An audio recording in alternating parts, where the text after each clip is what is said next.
much for coming. It is wonderful to see you. I apologize for the delay we had in wrapping up our executive session. Would you all please join us in saying the Pledge of Allegiance? I pledge allegiance.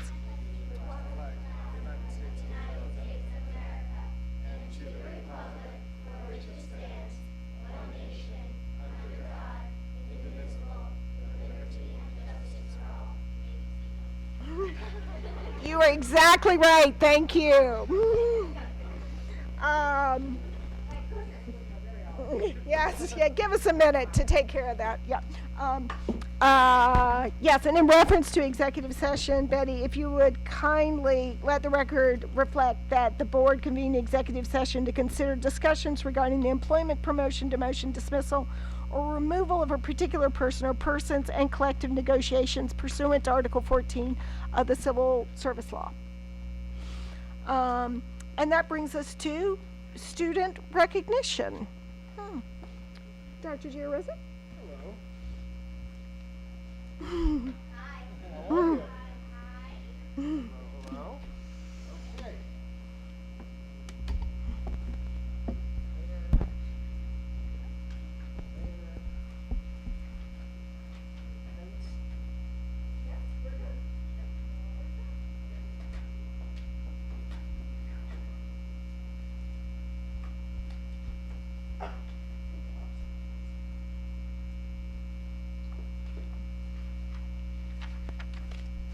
Okay, so we are, hello Sea Cliffers.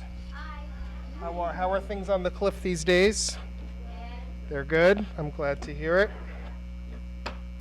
Okay, so we are here tonight with the Sea Cliff Student Government Project, and you guys did some fundraising, yes? Yeah. For Island Harvest? Yes, so we are here to say that we think you did a great job. We're really proud of you and the Sea Cliff School, and we're proud of all of us. And so we're going to give you some certificates and some pens. We're going to talk a little bit about what you did, because I think you all exceeded your goals a little bit, right? Yeah. Yeah, which is a good thing, right? Right? It beats the alternative. All right, so. And Mrs. Wojcik is here, and Mrs. Papala is here. Thank you very much. In December, the Sea Cliff Student Government, facilitated by Meredith McCassie and Beth Papala, dedicated to host a virtual food drive for their holiday collections. They partnered with Island Harvest, whose mission is to end hunger for food insecure families on Long Island. Participating in a virtual food drive allows Island Harvest to save on resources and get the most needed items to families in an efficient manner. Sea Cliff Student Government hosted a kickoff assembly, and you invited Ms. Jana Batone, Island Harvest Food Drive Coordinator, who spoke about their mission and issued Sea Cliff a food collection challenge. What was the challenge? $200? $2,000? It started at $200. All right.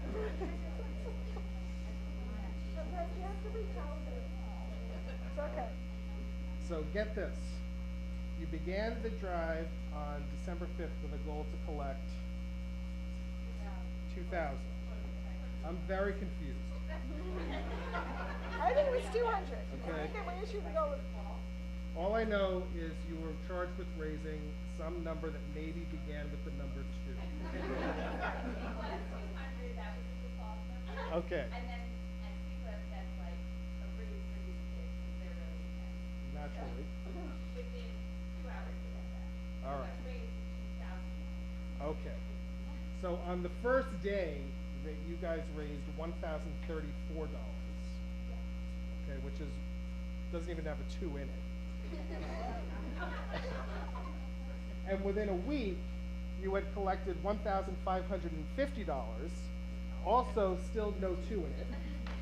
And by the time the That's why they had to keep going. correct. Right. Which is why they went for 2 weeks. Ah. Okay. Yeah. And the food drive, when they had collected, ready for this? $2,203.36. 2 twos. 2 twos. That was All right. good. And so this was a whopping 3,614 meals supplemented to families across Long Island. Actually, $3,614 in meal supplements to families across Long Island. And so we know that you embody your school motto of rising to lift others. So I am super proud of you.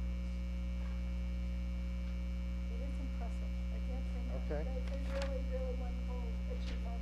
And now, for Arden Harvest has to go back and rethink how they set these goals. Exactly. Now what do we do? Well, now we're going to give them two things. Continuing with the theme. Thing one and thing two. We're going to give you a certificate when we call your name and a pen, which are both.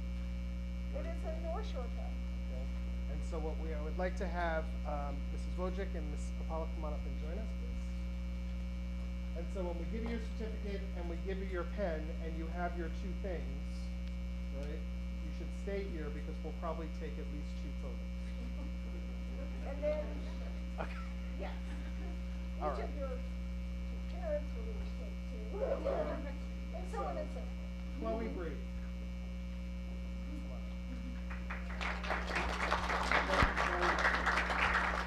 And then put this way, and then shake your hand, get your pen, and we'll join. And Gavin Berger.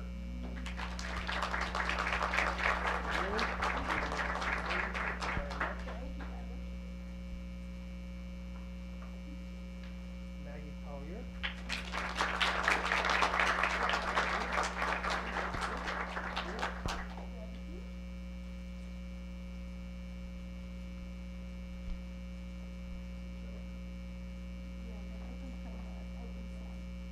Sophia. Sophia Connolly.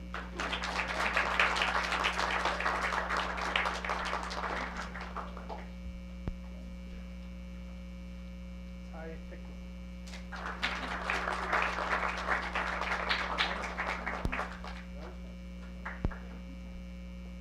Dylan Harper.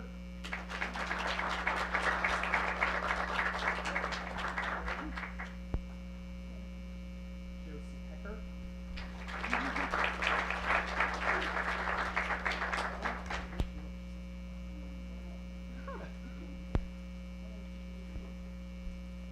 Rafaela Mango.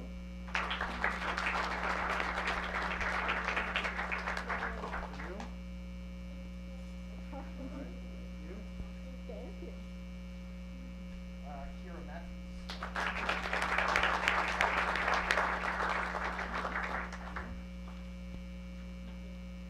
Megan Matthews.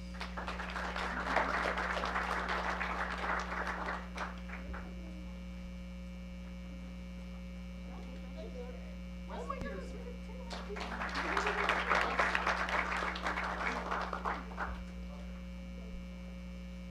Mia Puzo.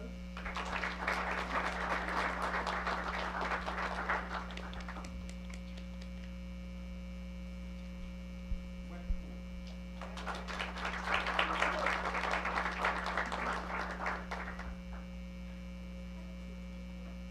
Luke Parades.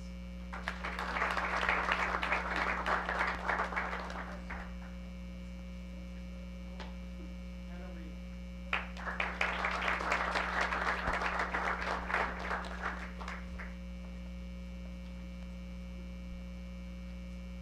Emma Sussman.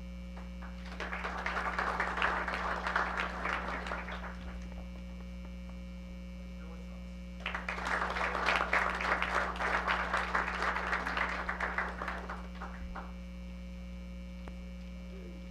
Okay, so before we set you.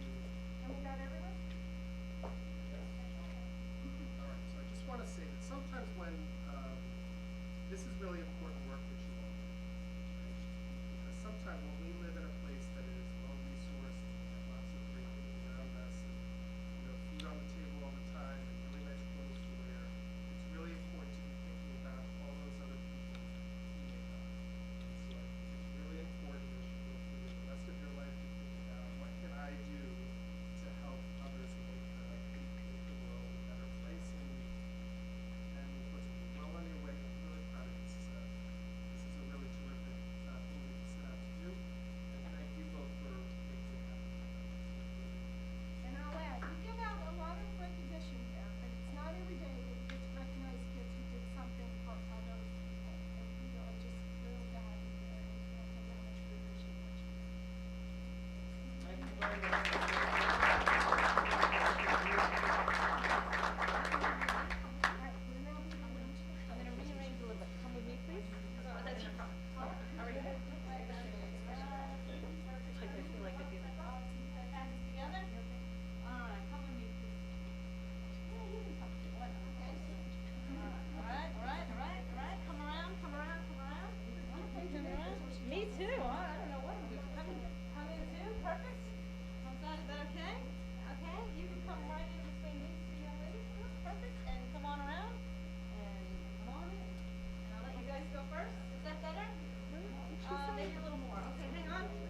too bad, right? Not bad, not bad.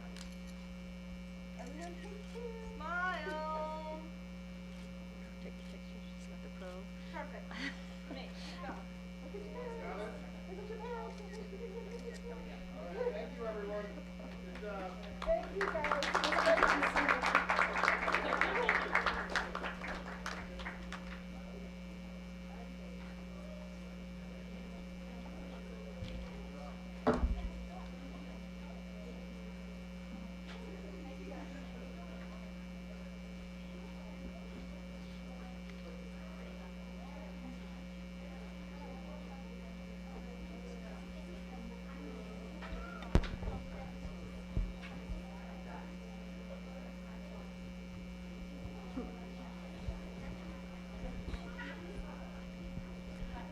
We are going to move on to the regular business of the board.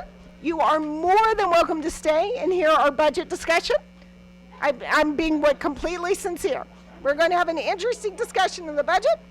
And likewise, if you feel you have homework or should get some sleep, we absolutely recognize that as well. We really, really honor that, right?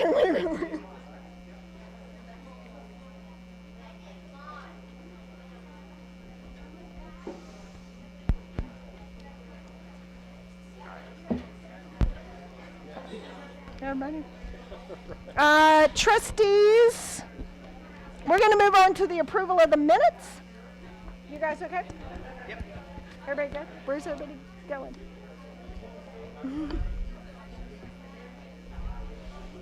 We'll move on to the approval of the minutes. Trustees, do I have a motion? Motion. Second. And a second. Are there any further questions or comments on the minutes? All in favor? Thank you. Next action is the approval of the treasurer's reports. We have two. Do I have a motion? Motion. Do I have a second? Second. Questions? All in favor? Thank you, trustees. Brings us to action number 5, which is the report of the superintendent. Dr. Giarrazzo. Okay, thank you very much. Hello, everyone. A couple of updates to bring the board up to date upon. So the last time I had wrote you, we had kindergarten registration at a certain point. That was before the February break when we had those numbers. All throughout the February break, Mrs. Miller has been registering kindergartners, and those numbers have grown substantially. So we're up to 94 from 68, I believe. In the last update, we've got 26 students registered at Glen Head, 39 at Glenwood Landing, and 29 at Seacliff. So we're definitely picking up steam and making progress with registration, 94 in total. Secondly, you'll see that the policy committee has been working on the financial series of policies. We have our first series of policies to begin reviewing at the board tonight.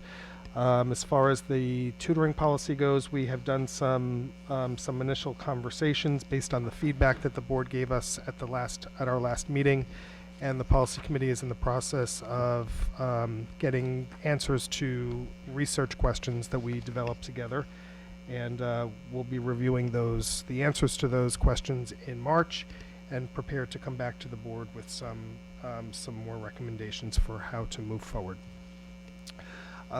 Last but not least, I hope everybody had a terrific vacation. We are by now, most everybody has seen my email with regard to how we're dealing with coronavirus outbreak that's happening across the globe. So we have been paying extra attention to cleaning high touch frequency spots. We are, the CDC, and following the CDC's recommendations. CDC recommends that to the extent that it's possible, that you have about 6 feet of space between folks. That helps the transmission, because the coronavirus, I learned today, is heavy. It is transmitted through saliva, through either your nose, your mouth, or your eyes. And so what typically, and it's airborne, so if you have some space between you and others, that prevents the spread of any kind of virus. But this one happens to be, they described as heavy, so it kind of falls instead of sprays. So that's the function of that. Doesn't mean that we Oh, me what you're talking about. it does it does not mean that people can't be in close proximity to one another, but to the extent that we don't have big assemblies for now, we are we're just taking some extra precautions. We're encouraging students and staff to wash their hands with greater frequency, 20 seconds in warm soapy water is the best, the very best way to avoid viruses. We have been, as the virus spreads, we do expect that over the course of time that supplies will be harder to get. And so we're just taking some proactive measures to make sure that we, our nurses' offices and schools are stocked with the things that we need to keep moving forward, including health office supplies like Band-Aids and gauze and hand sanitizer and all those kinds of things. We just have them; they don't expire. We'll have them on site, and I'd rather be prepared than not. So there was an interesting article on the news today, and apparently, there's a run on masks, but there are only Yeah. a certain type of medical mask that is actually Yes. effective. So if you're running out to Home Depot, it's great if you're like maybe sanding your deck, but it's not really good for Right. the Right, it's coronavirus. N95. Right. And then they also said on the news today that actually the masks may be worse because you're touching your hands to adjust them all the time. Yep. You're actually taking your hands that might have a virus on them and putting them in the areas where you're most susceptible to actually get It's absolutely coronavirus. true. So Yeah. it's just something to put Yeah. out there for Absolutely true. the public Right. who maybe didn't see the That- news. Right, the CDC was clear that if you have the virus or are caring for someone with it, you need a mask, but otherwise. It's not really doing you much good. Exactly. There's been a lot of talk in the news and even at the county about what will happen if schools, if you can't open and there's distance learning, and there's people talking about telelearning or something like that. There are a couple of issues with that, right? Firstly, the state education department would need to approve that that's even allowable for days of attendance, right? So, it is not likely that we will be able to just, close school like Japan closed their schools for 30 days. Yes, I Today. saw that. And I South think- Korea, right? Yeah, and I think that Japan has the Olympics coming up in The summer. the summer, so I think there's probably plays a role in what's happening. But they've over also there. been very different about that in Yes. the past. Like they were the ones who did studies even on the flu, and Yep. if you have a more than 3% absentee rate on flu for 2 consecutive days, you should close Mhm. school. They have a lot of research in that area, and they handle it very differently. Right. So, Dr. Zublionis and the directors are working on building some resources that if we were to close, if we were to need and some emergency materials online for folks, they will be there. Not that I think that any of that could possibly be used to supplant or a day of instruction, but it's we just want to have some resources up there in case we need it. And it will, they won't be visible until we need them to be visible. But it's good to have emergency backup plans available. I met with the county superintendents today. This is an issue that all 56 districts in the county, are juggling. We want to be able to, receive students and in healthy and safe ways. Right now, the CDC is the only government agency that is advising districts of when and communities of who has been diagnosed with with the virus and who is in quarantine. And so until the direction changes, that is the direction that we will follow. I have received some questions about travel. We had students in Italy who just returned. They are all here. They are all healthy. We have communicated with all of their families, and they are attending school. And we're monitoring our ability to host foreign students at this point in time. So there's a ton of resources available to everybody. They are, I put links to all of them in my communication, to the CDC, to the Nassau County Department of Health, to the State Department of Health. They're all there. And so have a look at them. If you have any questions at all, you can certainly give us a call. The state put together a hotline on this issue that I don't have with me right now, but we will be communicating back to our families in the next day or so to let them know where we are, what's happening, and we'll provide that hotline. There are people manning it, I think, from 8 a.m. until 8 p.m. So that's taken a lot of time and attention. And so with that, that concludes my my report. But things are moving and grooving. It's sports night tonight, so it's like if you go, right, Mike? Sports night. So that hence the parking issues and The SGO.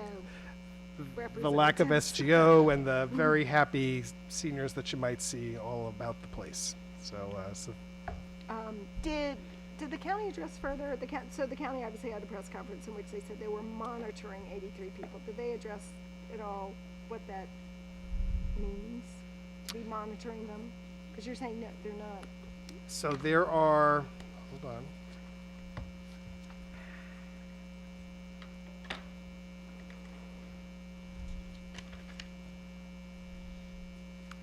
Not that you have to answer with the county by any means. Not that I have to answer for the county. Right. We could go ask the county. We could ask the county, but I also have some information here. They didn't get into a lot of numbers with us today. There were they told us there were 6. Right now, the CDC is the only government agency that can actually administer the test as to whether a person has the coronavirus or not. They can handle right now about 400 tests per day, and right now they are within their capacity to do that. Within Nassau County, there were 6 individuals tested. All were negative by the CDC. But they do. There are folks who, once they come in, the county department receives a list of travelers every day from the State Department, and then they decide who they need to reach out to and who needs to voluntarily quarantine, who has a mandatory quarantine, who they follow up with. And they said right now there are about 342 patients who are currently identified in some way, shape, or form. Somewhere on that. Yeah. In the state. In the state. Okay. Thank you. You're welcome. Did anyone want to give the report from the SGO? Sports night. It's sports night. That's our report. Thank you, everyone. So we're going to move on to regular business then. We get to do our budget review. Yes. Okay, so we are in the D section of the budget this evening. We will now have the swapping of the binders and the other rituals.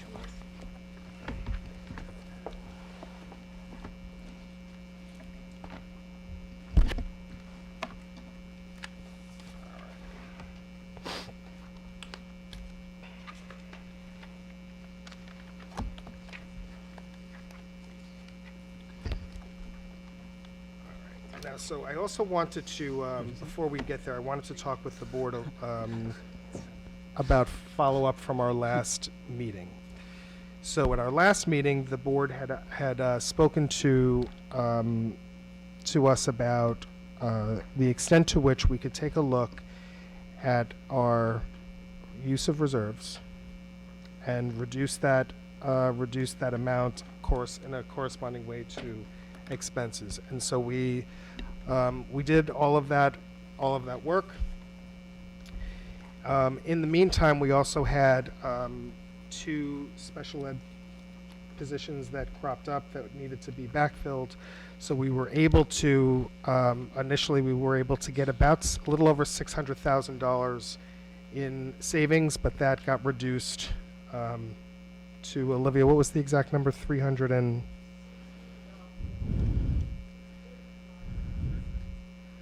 $685.66, right? But then but when we added those positions and did all the ins and outs, Net savings ended up at 326.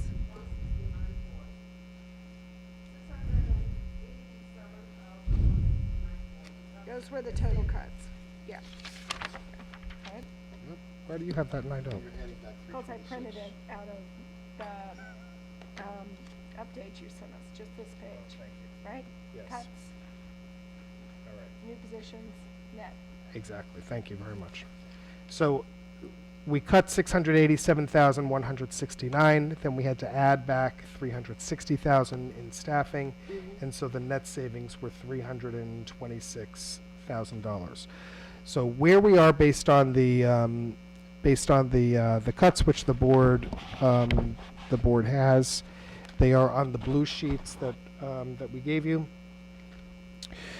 We're kind of pushing up in terms of cutting. I would have liked to have gotten this down the full 900,000. We are pushing a little close to getting into program at this point. So what I think we might want to do is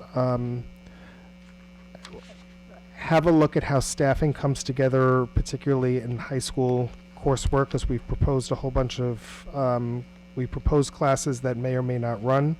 We will have a better sense of how that shakes out once the master schedule begins to take shape. So we'll be able to budget the staffing a little bit more precisely, and I think there will be some more savings there. State aid will be, we'll have an opportunity to take a look at how state aid increases over time. So I think we can probably do a little bit more in this area without having to get into program and specific staffing. Does that make sense? So the net of, the impact of that is this net savings of the 326,000. Correct. Means that instead of using 400,000, the Marcelino and Levine grants, as we saw in the first set of projections, Correct. instead of using 400,000, you can use just 73,560. That's exactly right. But we'll still be using the same amount from the tax cert, the same Correct. amount From the ERS from reserve. the ERS. Right. And so what we'll do is, we know as But we, that 326 that you're not using for Marcel and Levine grant, you can move into future years. absolutely. Yeah.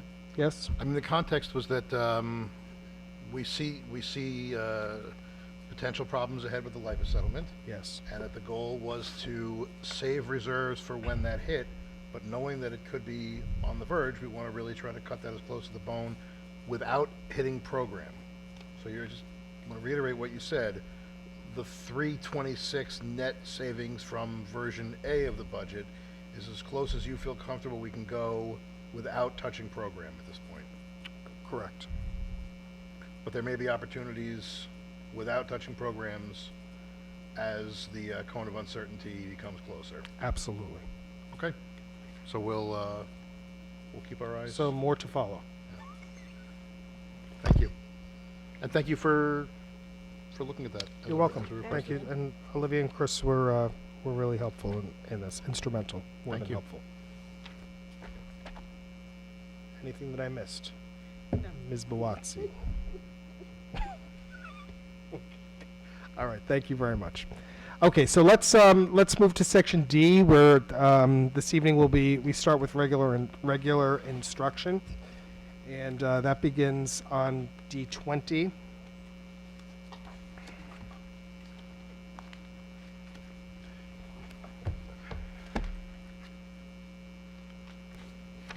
My book actually says D19. Is that possible? Yeah, we were page off. our page, I'm sorry. Okay, so D19.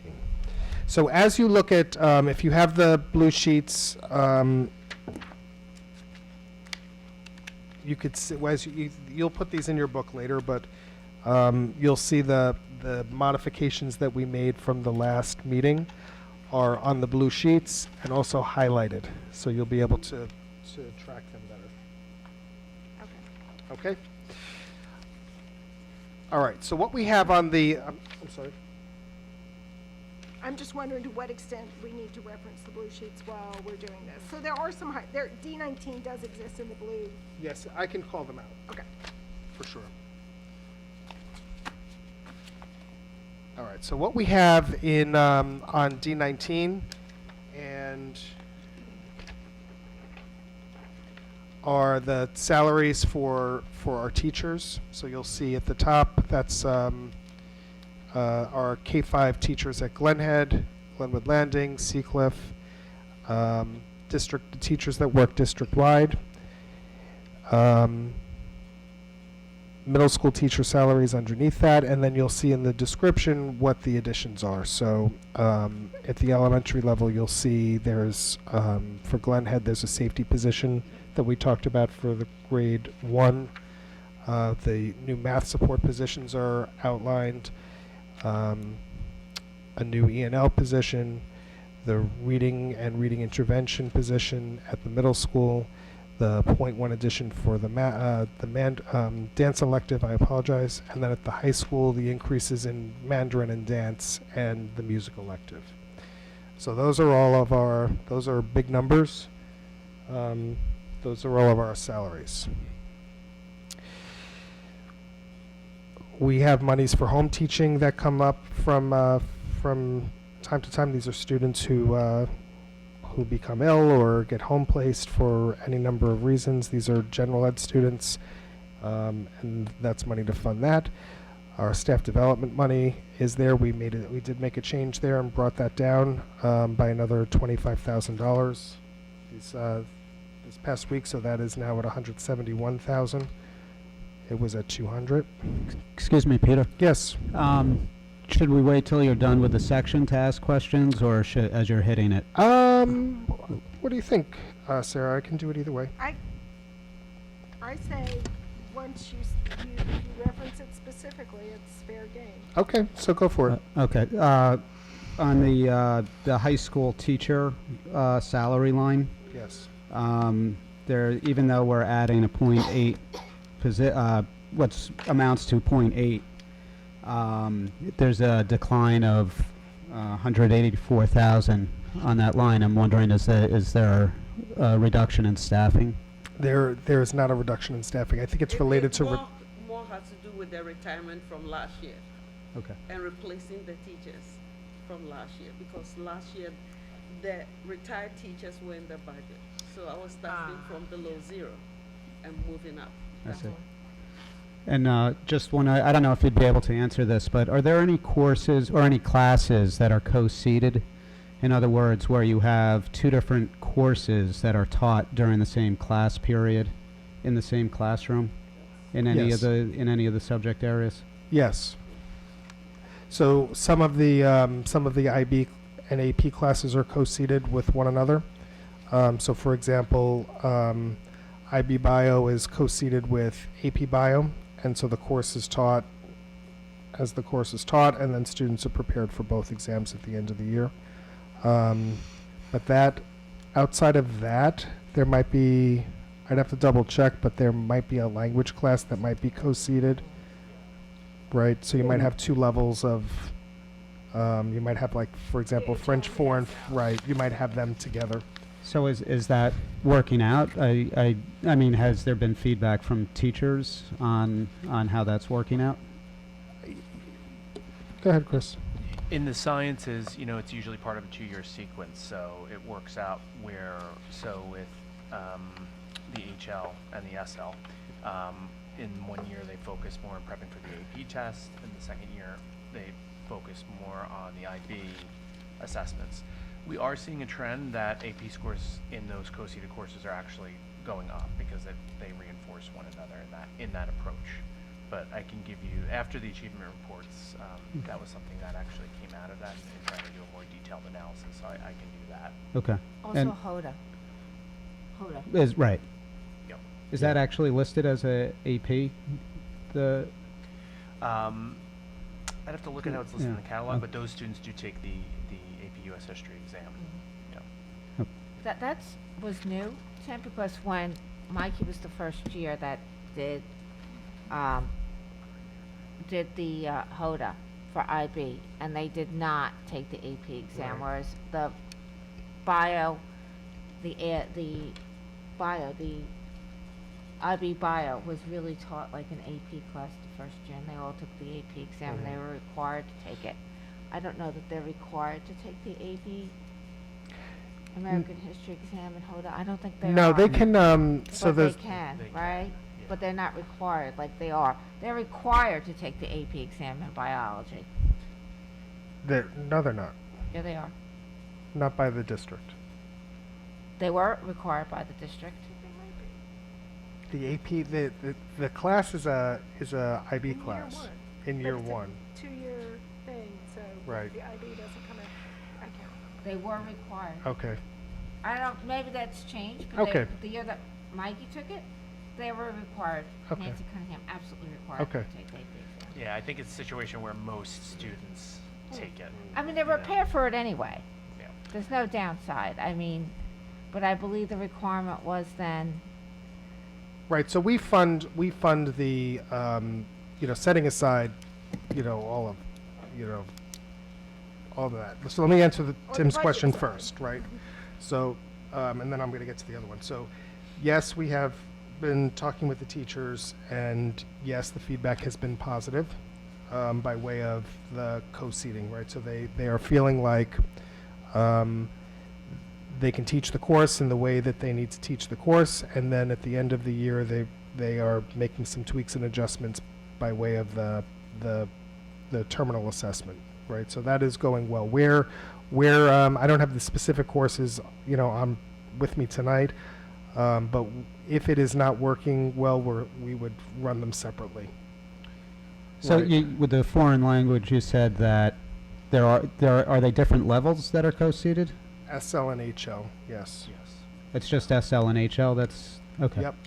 Yeah, and that's fairly common in a lot of districts in the languages, right? So when you have languages that aren't subscribed by lots of kids, like French or Mandarin or Latin, for example, where the enrollment numbers are low, it becomes a viable way to run the two levels of courses in the same place. The teachers have been doing that for a long time and are accustomed to it. I think The example they gave us in the achievement report is when you had just a few kids who wanted the HL and or needed it to have enough HL courses Correct. for the diploma, they would co-seat it with us. That's right. But that was not, going back to your point, even Yeah. when we didn't have IB, if you were taking Latin 5 or AP Latin, you were in the same classroom. Yes, it's very common. Unless So you're in they like a were- very big that's high n- school. That's not peculiar Right. to IB. Nope, it is not. That is a good point. Okay, did I answer everybody's questions? I just had another question, another Yeah. one. You hit the staff development line Uh-huh. already. So you shaved quite a bit off of that from Mhm. what was expended last year. Do we know how it compares to what other districts spend on staff development? We do. If we tend to be higher or We- lower? We have not done that. We have not done that analysis. That would be a pretty significant effort Mhm. to do that. I was just gonna say, I'm about to complete our Right. internal analysis of PD over the last 5 years, but I can look at like general lines, but I don't know if we can get a detail Right. from the other districts. Okay. I mean, at some point, it might be interesting to look at, right? When you go back to 15, 16, that line was 328,000, 16, 17, it was 393,000. So, I mean, It's come down. by a Leaps. lot. Yes. I was gonna say, a third, a quarter. Yeah. So Chris has been working on is the board had a request to look at how the PD was all divvied out over the course of several years, and so he and Sophie are going to be, I think, prepared to send that any time now. So you'll have that analysis and what's funding what. And the truth of the matter is, yes, we have brought these numbers down over the course of time as the ability to levy taxes has decreased. But I don't believe that at this point in time that we will compromise our objectives in getting our teachers prepared for what they need to be prepared for. Okay. Thank you. You're welcome. Okay, so this is where we fund our substitute teachers from. This is where we have funding for a textbook clerk, school monitors, rec coverage, the substitute callers, student aides, teacher aides. And then if you go on to the next page, you'll see some equipment, right? So we have music equipment, regular equipment for each of the schools, which is there isn't a lot of money in equipment. Family consumer sciences, all of our tech expenses go through, and that goes through pages 20, 21,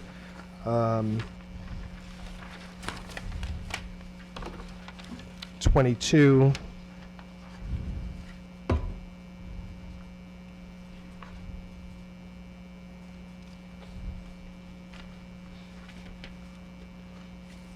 And then 23 goes into program supplies. So I had a couple of questions. Sure.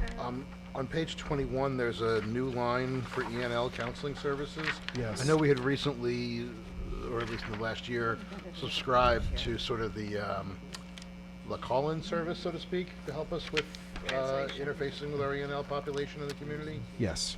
So how does this fit in? So that is different. Yeah, So Proprio is the translation service that we use. It's a call-in translation service. What this is actually a guidance counselor who is bilingual. And so we do that as a contracted service. We had this through a grant, and the grant is not there for us anymore, but the service has been really palpable to our Spanish-speaking students. We have been trying to secure a Mandarin-speaking counselor because we have lots of kids who speak Mandarin as well. We just haven't been able to secure one. So this takes this expenditure, transfers that money from the grant into the general budget. And that would be as a supplemental service to the general counseling that those same students get. So wouldn't it reduce the load of our current counselors? Or? No, it does not. It was just. It's because it was a supplemental. fully unmet need. Okay. Yep, Is it is that what you're supplemental. saying? Yep, it's supplemental. So you would still have, your guidance counselor who will work with you, and the bilingual counselor is available to support that counseling as well, but we'll also do additional counseling based on unique needs that, a native Spanish speaker might have. Okay, and the second question was about, we're having an increased focus on instruments, which I know we had brought, I think Dahlia had brought up. Yes. And the quality, which is needed, but if you just tell us a little bit about the plan with that as a 5-year And if everyone rotation. could refer to lines or budget codes, that would be. Sure. So the first one I see is on page 21. It's contained within the A2110 492, which is for an increased instrument repairs line. And then the 5-year replacement cycle was more in the narrative, Right. but I believe the line is at A2110 45092. Correct. Yeah, there it is. Yep. So there are absolutely increases in repairing of instruments, but we also have been the second part of that is we have been looking at a 5-year replacement plan for instruments that are in rough shape. And so this originally was a little bit higher. It was a 4-year plan. We just in looking through where to find we extended the 4-year plan to a 5-year plan and took out about just short of $14,000, so Or it's a, maybe longer, right, because originally it said 5-year plan at 38,745. Yep. And we've now reduced that line on the blue sheets to 25,000. correct. That's correct. So we will look and see, yes, so we will look and see the extent to which we can bridge that gap in the spring of this year with any fund balance that we might have. Or we would extend it out additional time depending on where we are. But we have been, Olivia and Chris and I have been really paying attention to, in our budget, there are things that have a shelf life. And so the extent to which that they are on a regular replacement cycle and built into our planning will serve us well moving forward. Right, it's one more way you avoid. a Absolutely, bubble all the Where spikes. everything is, whatever it is, all the computers were Absolutely true. Windows 7 and you had to replace them. Yep. Absolutely. Okay. Are there any other, Yes, Dave, did you have, you're good with I'm good for now, yeah. where Dave has broached his first page 24. I was gonna ask about page 22. The field trip entry fees, the last two lines, the middle school and the high school. Yeah. On the sheets we received, there were cuts of about 5,000. Then in the additional cut sheets and on the blue sheets, it's another 6,000. So middle school field trip entry fees are now cut by 11,000 and high school by 21,000. On the flip side, they're not, maybe that's okay because we don't have a lot of actual expenditures in those columns either, but, That's why I decided to cut it. so I can see why you would look there, but it does make me wonder, I assume we budgeted it at some point for a reason, and so I didn't know if maybe occasionally stuff moves from one code to another code, or did we budget this for a reason and then somehow not execute something? Yeah, that we would have budgeted it, been we started valuable? budgeting for it about 3 years ago when this whole idea came. We're told that we could no longer, if a trip is instruction related, then the district has to bear the entire cost. So that is when we started budgeting for it in anticipation of paying more for trips, 100%. But over the period, I haven't seen any expenses go through. More because one of the reasons why we don't have expenses is that transportation, we are doing the transportation ourselves. We are not using outside transportation, so that saves us a lot of cost over there. So overall, even though they are taking trips, they are getting less expensive because we are doing it on our own vehicles. So for instance, when they go at the high school to Cold Spring Harbor to the DNA lab, right, that is paid for by us, right? Yes, So we use our buses. Parents wrote checks for that. as late as, Right before the break.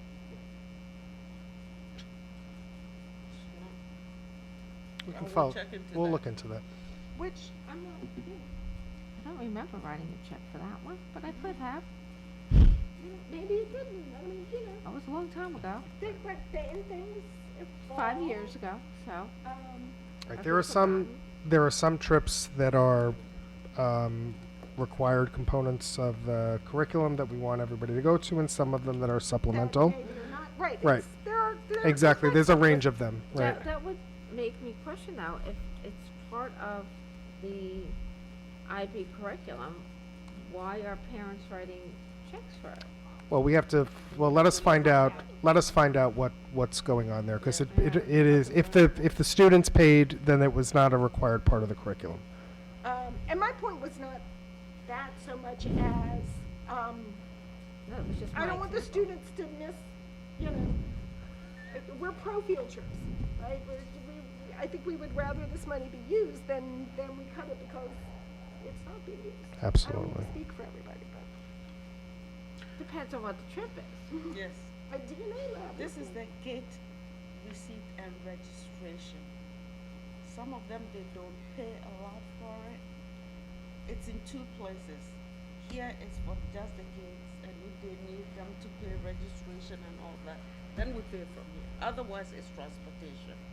And most of it is And we had the issue transportation. a couple of years ago, right, when we start with, giving the PSAT during the week, right? Yes. Like, we had a year in which we sent some kids on field trips, and if we were to continue Yes, that, that's a yes, 2 perfectly years actually. good Yeah. field trips, right? That's a perfectly good use of that. Correct. Yes. That's all of that. Yeah.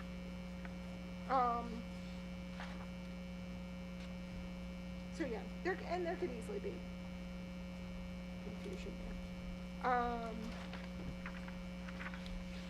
Because you're right, there are trips like, when the chamber orchestra goes to Cohen's Medical Center to play before Christmas, they're just getting on a bus, right? Cohen's does not charge them to play at the hospital, so there's nothing there. Anyone else have anything, let's say through page 24 is? I have a quick question related to the narrative and to Glen Head sections. Just to make sure, in the regular instruction line item, I guess it's page 19, very top, Glen Head teacher salaries. That includes 4 teachers for the 5th grade for Yes. next year. It Okay. does. And the reasoning behind because it was a 3-section grade this year, the Mhm. 4th grade cohort is going to be the 5th grade cohort. Exactly. Is there a reason, is it a particularly challenging grade level with lots of needs, student with particular needs? In That the the- rising 5th grade, Yes, the rising 5th. it's big. So they're I think I've got a section now at 25. Wow. Because for whatever reason, we keep getting new 4th graders. House old in my neighborhood. Glen Head. That's my dad. How old Duh. Do our investigation. It has grown. The cohort has Check on that. has grown. I could check on. No, the Marion's gonna check Oh. on I'm that. gonna check on it. I'm watching the broker signs come Thank you. down. Thank you. Oh, I see, 24, 24, and 23 currently, and I guess one section's 25. Yeah. And so that. So it's even 18 for next year. Exactly, which puts it in line with the others. So when you look at the staffing model Right. for Glen Ed, you'll see the number of teachers is flat from next year to this year because we repurposed the section from which would have been 4 in 1st grade, move that up to 5th grade, and then we put the contingency position in just in case we have anything. If we have a run on 1st graders, Okay, good. which can happen. Right, so that Every is, time that's I in walk the there. dog, I'll check you. All right, you'll let me know. I'll let you know. Thank you. Okay. Okay. Do we still run the Long Island, do we still have students participate in Long Island Math Fair? I think so. Yes. Yes, I think so. Is it still a course, an elective course, or is it don't- a At the mid- extracurricular now? At the middle I school, don't- it's I don't know. I can extra, they go at lunch. Long. I can find out. Or something. Oh, I'm not. I'm not 100% certain. Back in the old days, prior to the instructor who retired, who led it, it was a course grade. Yeah. I don't think it's a high school course, but it could very well be a It middle it school had one. been. Yeah. Okay. Math research, it was math research Math research, at the right. high school. With Yeah. Chuck Wankel, yeah. Currently? Mm-hmm. Okay. Yep. It's still a high school. Yes, yeah. When our kids went, it was taught by Einstein, and they didn't use the bus, they used the horsey carriage. All right. Any other questions? You were up, we had up through 24. And then page 25 Yes. and 26. So page 25 are art supplies, dance supplies, Textbooks. textbooks, all kinds of textbooks. And then 26, you'll see more textbooks, BOCES tuitions, copier leases, and software programs for our E&L program. Page 26, Yes. just the social studies textbooks is a big jump. Is that the new curriculum, and is that BOCES cooperative purchased? You want to grab that? I don't It- believe it's BOCES. It's not BOCES, yeah, it is the new, realigned curriculum for both global and US Okay. coming. I was thinking in terms of the textbooks, we sometimes get efficiencies through the sort of bulk purchasing we do with other districts. This does not fall into that? We do bulk purchasing. But not necessarily when we do a Yes. textbook adoption. No. So when we do Okay. a textbook adoption, the department will review a series of textbooks. They go through a vetting process, and then we bring them to the board for consideration. Mm-hmm. I did have a question along the line of textbooks too, because this is something that comes up every year, is that with textbooks, there are always swings and lines, right? You would expect that because the categories are very specific. This is apparently the year we need to buy some middle school social studies textbooks. And math. You get big drops in lines where you had to buy something last year. So from our perspective, a sort of subtotal on textbooks would always be helpful, right? Because we know there are gonna be swings in individual categories, right? That's appropriate. But it would be easier for us not to sort of have to add up textbooks on our own to see if we're sort of working to keep overall textbook spending steady in the same way that we're talking about any capital expenditure. And it's probably not technically considered capital, but it is a resource that you intend to use for several years. So I think that would make it easier for us to look at. But I also think I was curious too, the same way we're talking about instruments and everything else, both to what extent there is a schedule of textbooks, right? And to what extent the administrators have good visibility into how the texts are aging, because I know you know this, but things in the world change. They do age. We talk frequently about how next generation science standards come out, the standards and the alignments change, but obviously the world changes too. So to some extent, I'm curious about administrators' visibility into how our textbooks are aging, and I'm also curious about visibility into, it is not the case that we necessarily have textbooks for every single course we teach for various reasons. And what that looks like and how deliberate that is and how much it's driven by budget versus what else it could be driven by. Would you be? But it's a significant expense and it's a significant resource for the district. And believe it or not, there are districts all across the country that literally have stopped buying textbooks. They just don't have the money. Yes.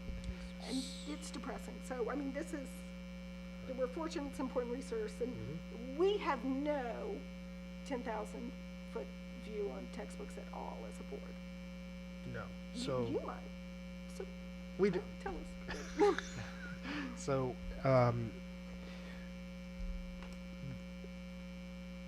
if we could, so I would say we probably have maybe a 20,000-foot view of textbooks. It's not as, I think we could probably have a better system for tracking and organizing where textbooks are, where they are in their aging process. What I'd like to be able to do, if possible, is maybe wait, if we could do that over the summer, just to start to 100%. get that organized, because I think there is an opportunity to just have that be more organized and get that on a replacement cycle.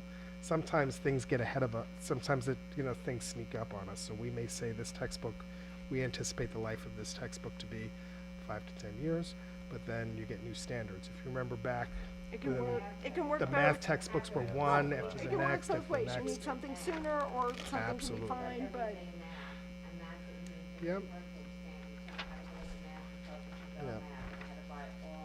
Yep. I assumed, The Latin textbook, and, you know, they used to laugh about it. It was this, it was, the Latin textbook had to be, you know, like 50 years old. And back to school, they're like, well, we don't have a new textbook because, you know, Latin hasn't changed. And all of a sudden, one year, they had a new Latin textbook. And I'm like, really? Did it change? I mean, but I guess there are certain books that we could, you know, look at. Well, there are sometimes like, so gratuitous replacement. in a case like Latin, where you might have books for 50 years, sometimes they get into such a state of disrepair that you have to replace them because you can't repair them anymore. So, and they just don't sell them anymore. So there is that too. But I think this is I think there is space to do some work here, and if you're okay with it, it's a good summer project. Do it in the future, and Yeah. because if you do need to replace something, obviously you want to see that coming. I don't think Yeah. rushing a textbook search is pleasant for anyone. We've got 5 different versions of a 300-page book, and if you could just go through This is like a project that Dr. Z lives for because it Oh, involves he's like all excited. a There's gonna be spreadsheet yeah. and a Google form, and Yes, it's I could see the twinkle in his eye from all the way over here. dream come true. I was just going to say with Seth's code there, it's a combination of what you were talking about with replacing text in grade 6 for the middle school textbook, $6,000, and for the high school, AP World history has changed and been realigned also, and that's kind of parallel to the global history realignment, and those 2 reasons are why that textbook code is higher. So we do have more detail from them. Yep. So we just put in AP World History, so with the class of 2017. So it was probably like 2015 when we did it. So the books aren't that old, and now we're gonna get new books. That was- We had AP Euro. Right. before that. Yeah, it was 2012 that, because that was one of the last things I did before I moved to Seacliff with Albert, and then, so it's been, yeah. And so, and that's part of it too, is, yeah, I'm not saying this is an example, but you Yeah. don't want to do textbook, replacement like with the squeaky wheel theory either. Correct. And I'm not at all implying anyone, that actually happens, I'm just saying. Mhm. Yes. And going back a little bit, trustee Visa, I check on the Long Island Math Fair, and it's in Demiola budgeted for it. Who budgeted for it? Amy Demiola.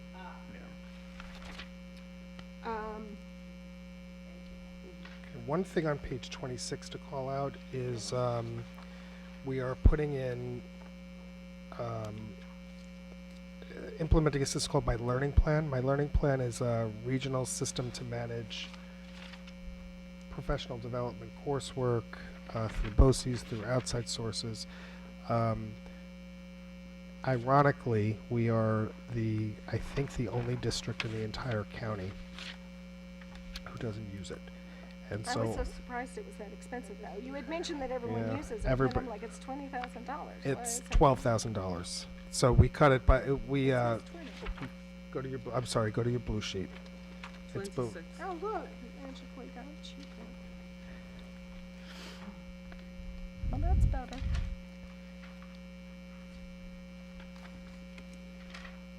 So it's $12,000, but it is, we are using a very inefficient system right now to track and manage Oh, our but wait, it's professional a development. service? You're paying $12,000 every year? It's 12,000, it's 12, no, it's not 12,000 every year, there's some implementation costs. Chris, go ahead. Yeah, there's an implementation cost. when you- 2110-490-00-1306. BOCES special services, buried in that list is My Learning Plan. Page 26, the 2 yellows on the blue Right. sheet. But yes, or on the blue sheets, page 26, it's in yellow. So you're saying it is a recurring expense, but the first year is, There's a one-time with many of these services, everything from STAR to absence management. When you first bring them on board, there's an implementation fee of usually around $2,000 to $2,500. and then the annual fee is just the maintenance fee, Okay. less of that.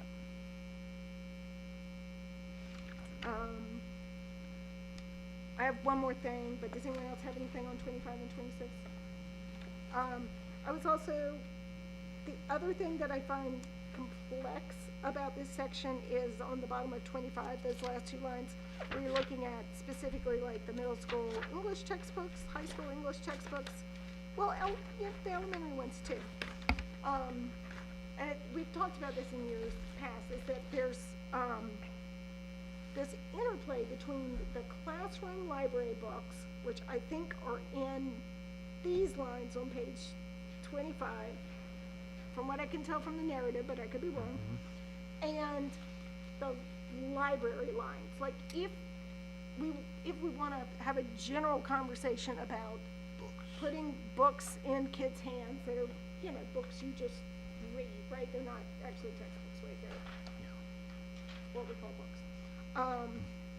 And so this is another place where I find it very difficult to see what the district's total commitment is to books for kids. And so we had talked last time too about where funding for equity exists in the budget. And so in the narratives, they're clear that they are looking to use books as a way to address issues of diversity, for example. So not just the books are important, but if this is the way we're addressing equity, it becomes difficult, I think, at our level for us to see what the financial commitment is to our goals. Yes. So on these lines, for the middle school, English textbooks are increasing, but the book subline on the middle school library budget is decreasing, right? So those are offset. And then English textbooks are going down significantly here. The high school library book line is flat. This is Olivia, hard, do you have you know? your detail Yeah. with you? You do? Yeah, So it's what at the w- back for both of us. No, but we have the requisition sheets, right, from when the, Oh, no, I you know what I didn't- mean? So, well, we can break all that. I forgot to bring it with me tonight. I just didn't have it in my pile and we don't have it. But we can certainly have that prepared for the next time we come back, just to talk with you about what comprises, the expenditures in all those different lines. In all of those. Yes, absolutely. And so, right, so to what extent is this a place where we're supporting equity? To what's the net on books? But just going forward in terms of future budgets, this is something we discuss every year. We go, oh my goodness, it's going down, and someone goes, no, it's really over here. Mm-hmm. It's not transparent to us.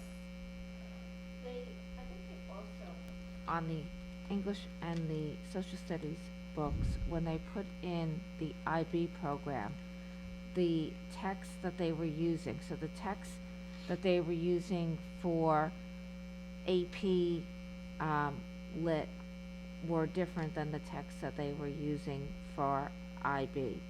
So there was an expenditure, 5 years ago, 4 years ago, right? Yeah. 4 years ago in terms of books, not textbooks, but the literature they were reading, because And what the the IB literary choices changed when the curriculum, The IB course changed It again did- very it changed the significantly cur- this year too. from and it last year. changed, I think, also the Right. Hoda books, I believe, greatly, when you were talking about the Hoda 1 and the Right. Hoda 2. Right, and so, and that gets into, That may be, I don't know if that was It's hard to those know what's going class, they were probably classified as textbooks because they were in the classroom, but they weren't really what one would traditionally think of as a exactly. textbook. So like with the middle school Books and English documents, textbooks, supplemental we know readers. the middle school classrooms still have classroom very robust libraries, Yep. libraries, right, which yes. are terrific, but Right, it's So hard we'll- for us to parse. Yep, we'll, I wish I had brought my big book with me, because I could have just put this to bed with you right now, but I don't have it. We'll But have someone this. stole your hand truck and you couldn't roll it in? I had a lot of stuff tonight, Yeah, okay. so I just forgot it, and I apologize for that. I will have it for the next meeting, for sure. Is that it on through 26?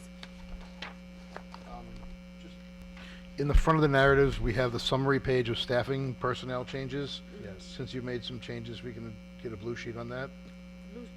Oh, yes. And add the two positions. Okay, I'll do Yes, that one. thank you. Thank you. Good catch. Do you want to do an overview on special Sure. education before we pepper you with? With questions about special education? Mhm. Sure, that'd be great. Let me just, Take your time.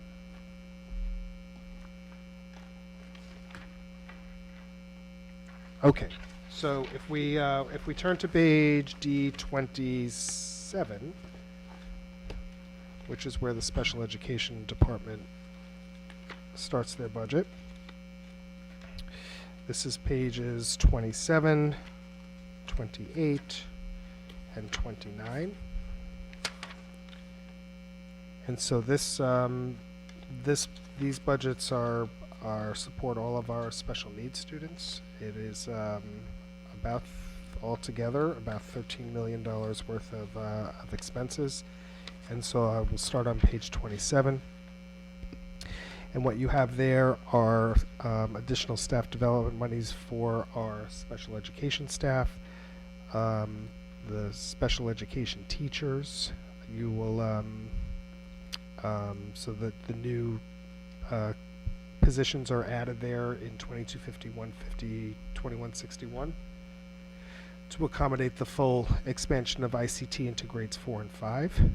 We have lines here for home teaching for special needs students. Teaching assistants has been brought down to accommodate for the shift in staffing from teaching assistants to teachers.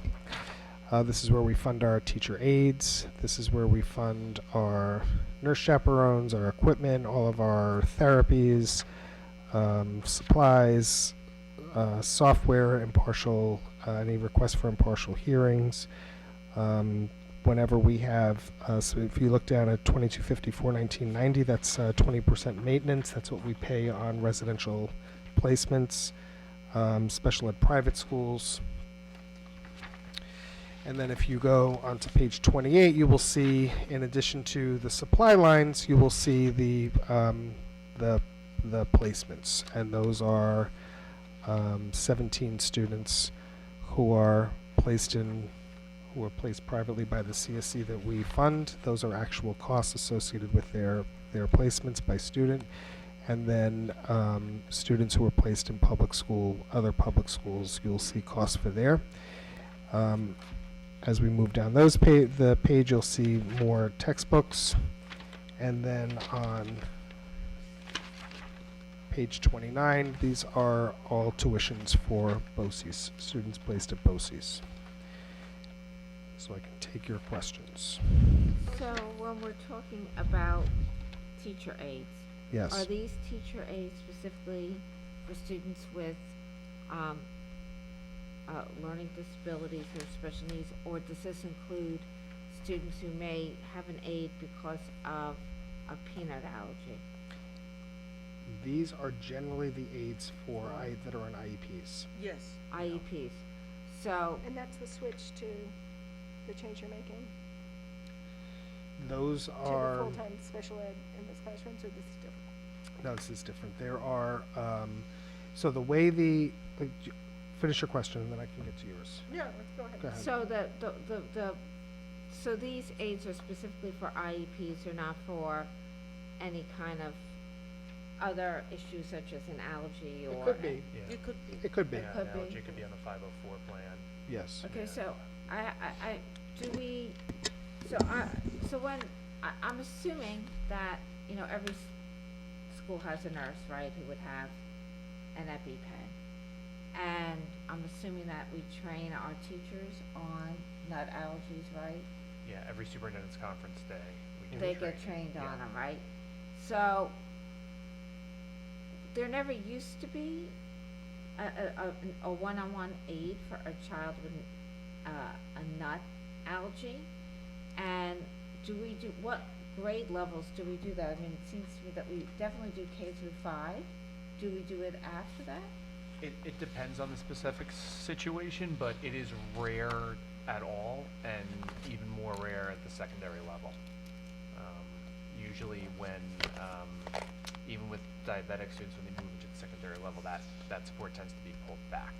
So I'm just curious, with all the restrictions that we have now in the schools on nuts and all the training we have, why there are aids, one-on-one aids for children with nut allergies? Because it's not just it's not just about nut allergies.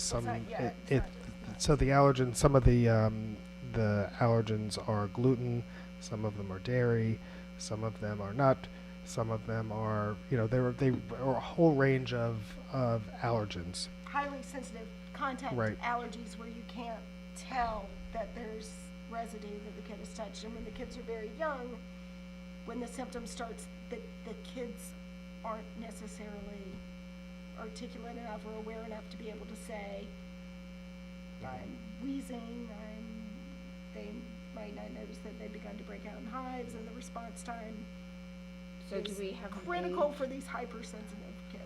I think there isn't a formal cutoff.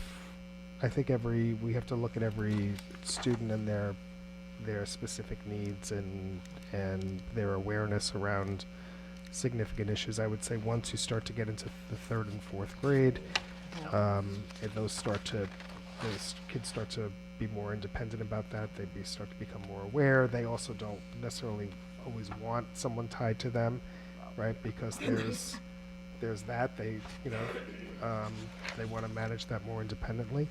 But to your point, right? So for kindergartners and 1st graders, they don't always understand. Yeah, I get Yep. that. Yeah. So I just and we wanna do know, try like, to. do we look at that and evaluate Oh, it all the time. every year? All the time. Because, I mean, I would think it would be important for a child to learn that before they're thrown into an environment where they're now Yeah. changing classrooms and they have more independence. All the time. And we work closely with families and their physicians and we try to do shared aids when we can do shared aids, right? So Yeah, a if lot. we have That's very common. it's not just one-to-ones for all students. But this is scary stuff, right? So Right. And so you can have kids that are aware and would desperately like to avoid the allergen because you've only got to be like gasping for breath. Yep. Thinking you're going to die, a couple of times before it becomes pretty scary. But it doesn't mean they have the skills to avoid it. But we do look at it, it's reevaluated every single year. There is a health plan, or it's on a 504 plan. Sometimes it's in the IEP. And that's how it's made. But it's not, and we have lots of kids with food allergies that don't have any aids. No, I Yeah. understand that, but Yeah. there Even in are kindergarten, children that yeah. have, and, you understand it I when they're do. very little, but Yeah, I as do. they get older, do Yep. we look at it and manage it? Every single year. And you'll see over the course of time those, the number of aids for children in grades 4 and 5 is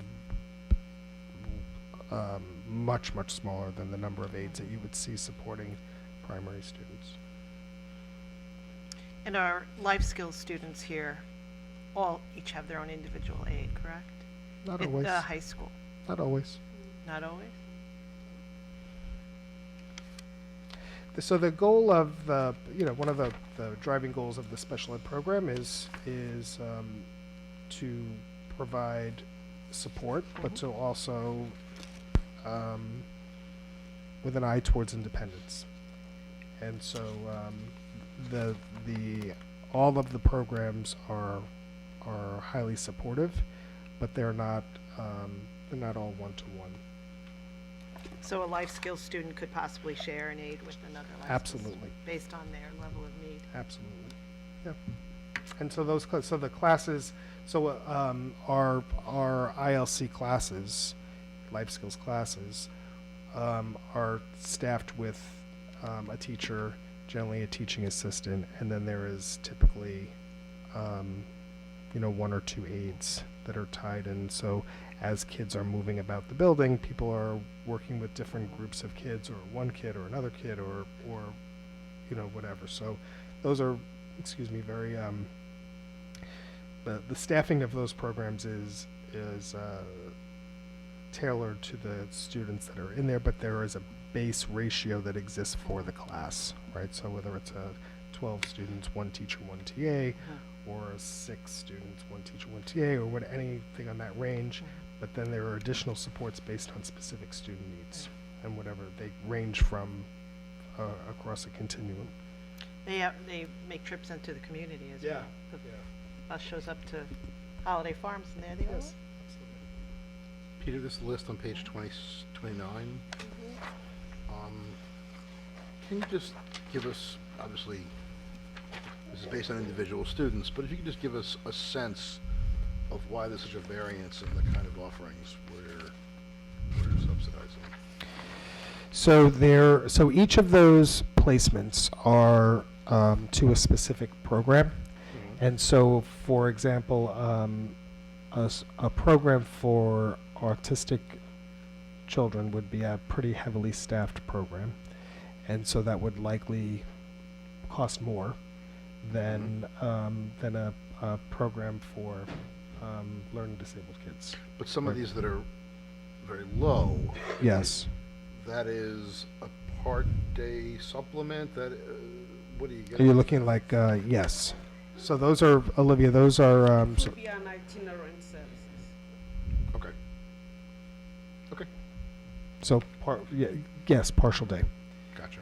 And then, so if you look at some of the ones that have really big numbers associated with them, those are students who are our most impaired. They are likely in full-day programs. They likely have an aid associated with them, and they likely have a whole range of related services, speech, language, OTPT. That's all bundled into those placement costs. Thank you. You're welcome. Could we jump back to the teacher aid just for a quick minute? Of course. Special ed has determined that at the very least there are 2 incoming kindergarten students who will require an aid. Yes. That's not accounting for meetings that are upcoming, transition meetings from preschool to, they have a fairly good idea from the CPSE Yes. cohort coming in. Yes. And Those are projections. projections. Yeah. Okay. And that's safe, We a believe so, safe yes. number? Yeah. I'm just worried. There'll be a surprise, registration with a, okay, so we have room. It could be. Special ed, anybody else? I'm going back to trustee Visa's question. Again, the 45,000 was a settlement agreement that we budgeted for. That's why it's a little bit low. Okay. Okay. The next tab in your budget is also special education. Those are the St. Christopher's placements. So those are students placed at St. Chris's by New York City. Those come in. We have to expense them. We then receive reimbursement for those placements in the following year. And we know the number of kids at this point? 3 for now. It changes. It can change. Every year it changes. But it could change on the fly. We can get a kid It mid-year. can change on the fly. Okay. Thank It's possible that because we are obligated to make room for maximum of 6. 6, yeah. Yes. Okay. It's not on our list, but we should cover it while we're here. If you look at page 31, this is occupational education. So 29 students who go to BOCES for half a day, summer school supplies, and then community continuing education costs. So we have about 29, 30 kids who register and go to Barry Tech or whatever program they opt to go to. I noticed, this might be out of context to this section, but it's sparking a memory as I read through. We have one student attending the Long Island High School for the Arts. We do this year, yes. We do this year, Not this year, for next year. for next year. For next year. We never allowed that. Yeah, so, That's true. that's interesting. We never allowed it. I know. We now allow it? I mean, looks like it. I don't want to talk about a, A particular student. I don't want to got talk it. about a particular student, well, So let me ask Right, this question, right, has our policy changed? I would say my position on this may, there are, in the same way that there are students who can benefit from automotive technology or floral design or police work or sound, whatever it might be, right? There are students in the fine and performing arts whose needs are also special and whose needs we can't necessarily meet here. And so I think that is worth accommodating.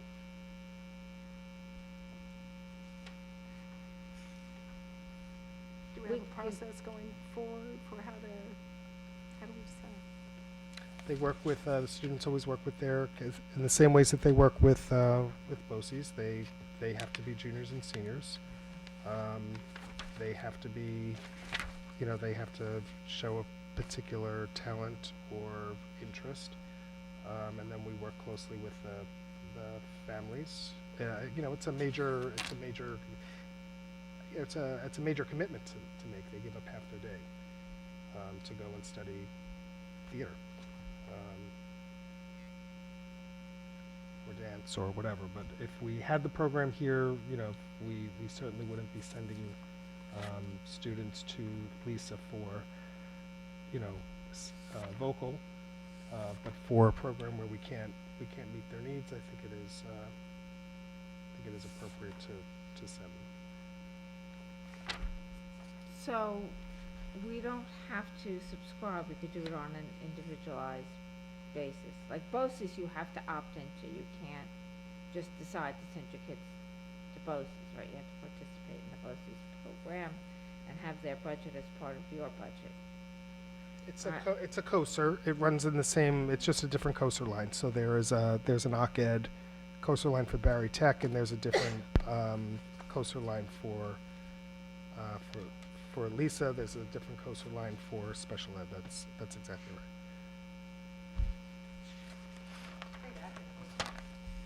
What's that? I like it.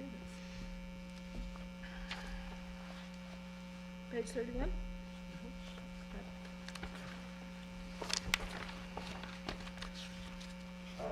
So the next lines that we have here are library and audiovisual. So this is where we'll do some follow-up on these lines related to the other lines. But this is where the library clerical support is. This is where our equipment is for the libraries. These are library books. These are the audiovisual supplies for each of the schools.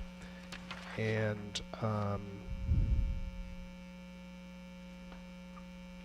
library AV loan programs. This is for the Greenvale School. And some BOCES services related to the libraries. Are there any questions on these? No. So yeah, that middle school library book line looks like it came down. Mm-hmm. I mean, the total obviously came down, but that breakout of the library books looks like came down. But also the subcategories changed from last year, so it is a little hard to read. Last year it had that online database line. Yep. And so now I'm like, is that in subscription? So, yes. Like Okay. But we put the, like yes. with the way it interacts with other things, I'm not Yeah. totally clear. Yeah, so last year we built ProQuest into the middle school libraries, and so we wouldn't need to budget for that in the same way this year. Wait. Yeah, so do you think that is that book subscription line, or do you think ProQuest is I'd have to, else, or? I'd have to look at, I would need the itemized budget sheets that will, In your, Too many things to carry. right, in your giant file cabinet book? Yeah. it's bit huge, yeah. Okay. Is I it, know we're maintaining those, we're maintaining that, Noodle Tools. Yeah. we do Noodle research, Tools, Yeah. Yeah, so I wish I had those sheets. I was like, and then that, you know, in technology, obviously, there's a huge list of, online services, so some of it could be there, right? Yes. Okay. is there a reason, I guess maybe it's historic, that there isn't a narrative for a library, It's which is not separate, media, right? but we can talk about that for sure. Yeah. Because if there were a narrative, right, it kind of forces the issue of somebody looking at that. Yeah. Poor Chrissy probably just got another narrative. But It's interesting because it's in the principal's budget, but it's supervised by the humanities director, so I think that might be part of why there's like a mismatch. Right, it's really, There. yeah. It's So just, that's it where- seems very decentralized, which I don't know if it makes me nervous or I just, hard to just jump around and find all the components that make a library/media service for our kids And you talk about an area of focus for the district. in the From, future. I mean, from a physical plant perspective, it's getting a huge amount of focus. And it's also very related to the technologies that we're potentially investing in. So, I think pulling that section out as a cross-disciplinary look makes a lot of sense. Noted. Yeah, thank you. I think that's a great point We'll do that for 2021. in the future. Thank you. Okay. Moving on to technology. So, what we have going on in technology is starting on page 34. This is our director. This is our technicians, all of our staff related to the technology office, and then equipment. So Elliot, to what we talked about before, Elliot K has this on a replacement cycle of switches, of smart boards, of racks, of all of that stuff, and so his lines typically stay reasonably consistent from year to year. He's funding different things throughout the year, and some of them stay exactly the same. So he budgets for smart board replacement every single year, switches every single year, replacement of desktop computers and monitors are on a cycle, and then all of his Wait, printers don't last forever? they do not. They do not. Smart boards is the other, right? Yep. And they definitely have a shelf life, right? So when the district put those smart boards in, I think you did them like all at once. No, No, or Absolutely you did a not. lot of them at once. we did a lot of them at once. Some of them were actually paid for by the PTOs at the elementary level when we didn't have enough money, and they were done on a yearly basis. They were put in, I think, after that by grade level and But you're by saying school. they're dying in large groups. Not in large groups, but sort of in a synchronized. they die over, like any technology. They run a useful life, and then it's time to replace them. And so sometimes they'll go for, like any appliance you have in your house, right? You might think you're going to get 10 years out of it, you get 15 years out of it. You might think you're going to get 10 years out of it, you might get 6 years out of it, right? So we just have a list of ones that are at the end of their useful life, and then we replace them every year in a systematic way. So with the change in technology, Yeah. so when you're talking about the 21st century classrooms, they're Uh-huh. using a different kind of tool than your traditional smart board, correct?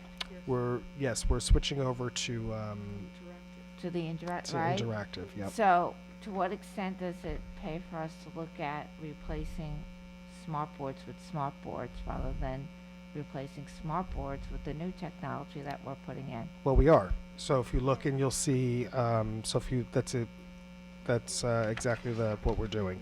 So if you look at 26320110, this is on page 34. So for each school, you'll see a replacement of smart boards for transitioning to interactive flat panels.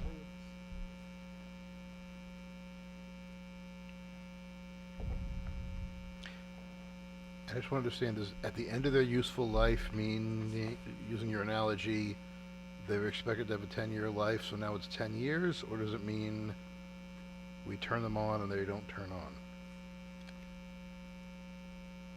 I think that's a tough, I don't know with certainty for every single one. There are sometimes that, when we arrive in the morning and we go to turn it on and it doesn't turn on, and it turned on.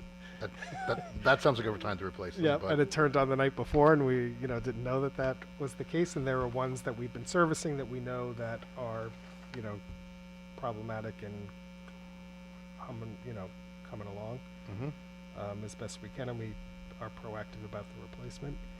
And then there are others that, we know that they're old, and but we also know that they're fine. Okay. And even the bulbs are weirdly expensive. They're so it's hugely great, you've got- expensive. If Very it's specialized. degrading, it's 10 years old, you start to be worried. Absolutely, yeah. The And bulbs you are also need the license with the smart board. You also have the license for the software, right? The Exactly. smart notebook licensing is another cost. to Yep. So, that is that. Then we have, you'll see in service contracts, this is all of our maintenance and support. That's where the new student management system upgrade and migration is located. And then if you go on to page 35, there are general computer supplies, printers, projectors, scanners, toner, and for each of the locations. And then on the last page, software needs across the district. Is the large jump in the last section due to the implementation of the new student management? The student management This- is on page 34. So then what's the big jump at the end on 36? 26, 34, 90, 90? I'm looking at it now. It's more have to do with he's increasing the number of technicians because he doesn't have a data coordinator, something to that effect. But I'll double check it. Okay, just because everything else is so flat, Yes. and that's spiky. Yep. Okay, so yeah, you're saying there are a few lines where we have. We'll get the technicians and you did that, so, okay.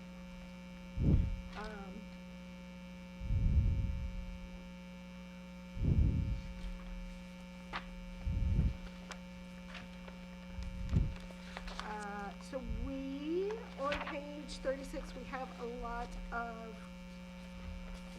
tools for students and teachers to use, which, based on what I know and the narrative and everything else, I think are great tools, right? Like Amplify It, Nearpod, WeVideo, Test Wizard, Turnitin, BrainPop, Enchanted Learning, all of these things. Padlet are terrific. I would, but they also, to some extent, add up.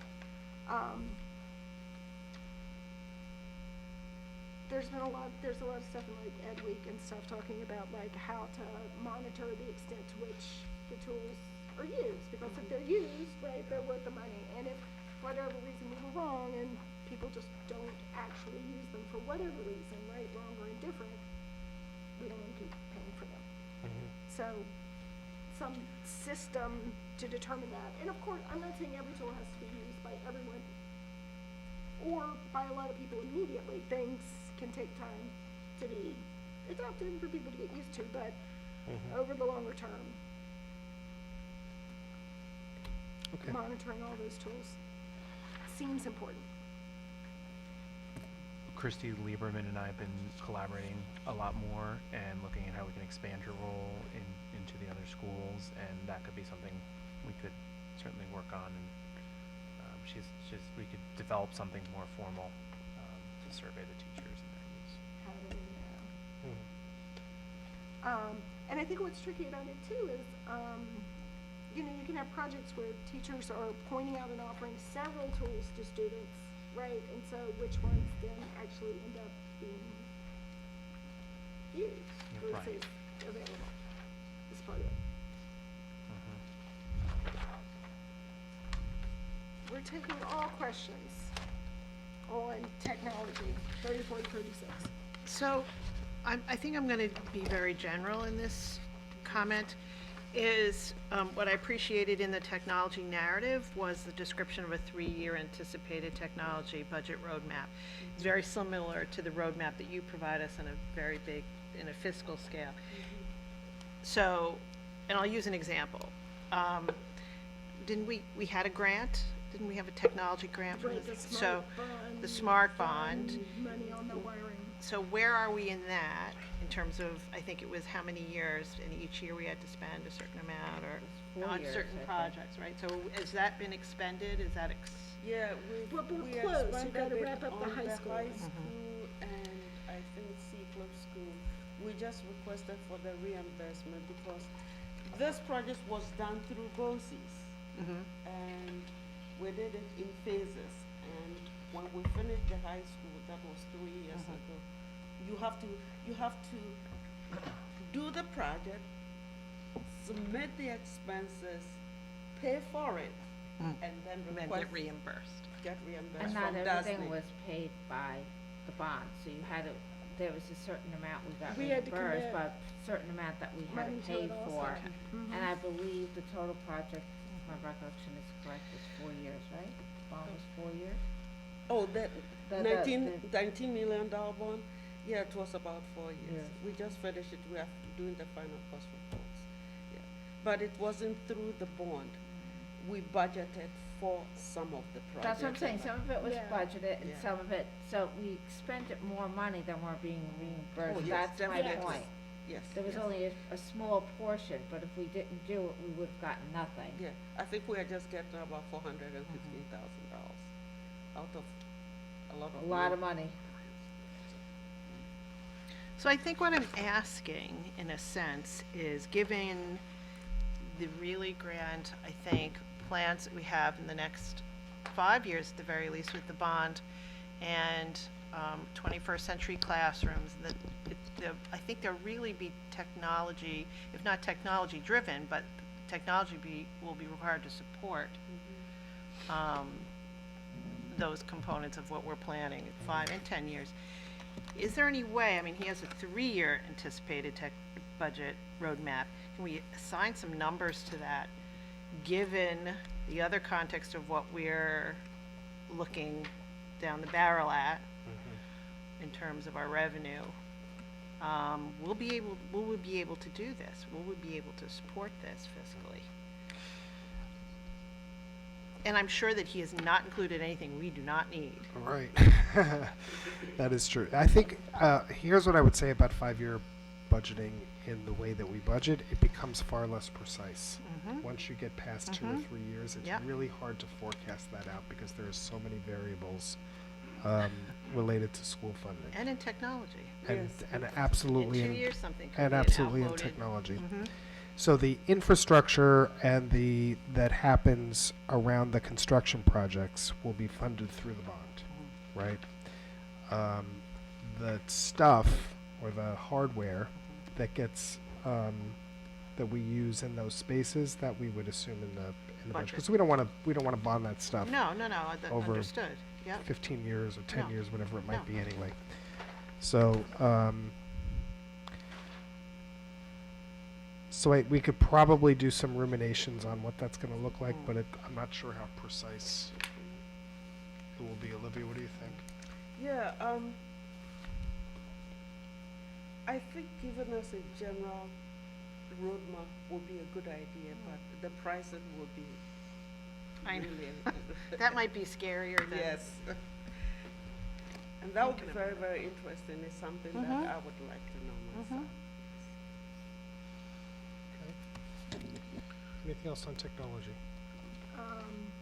Yes, I was gonna point out with our discussion of equity, Yes. the technology is a place, it's a place in which, in some ways, we do support it, right? Because we're doing one-to-one devices in a lot of ways.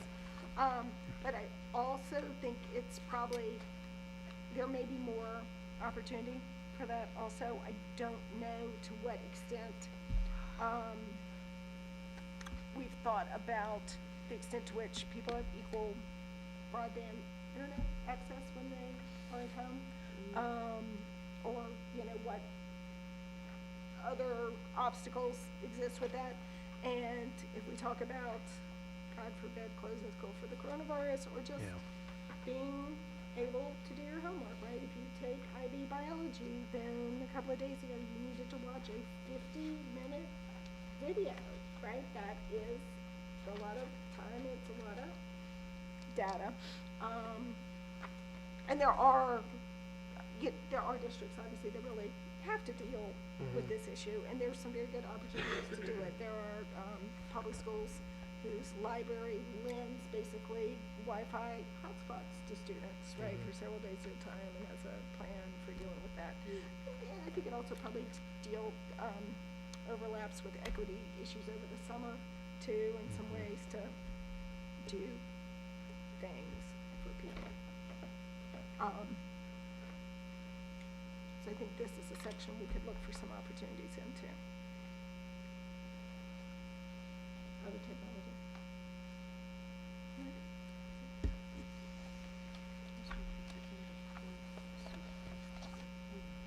Okay, and last but not least, we have our People and Guidance Services. So this begins on D37. So this is our the attendance officers, attendance supplies, any residency checks that we do.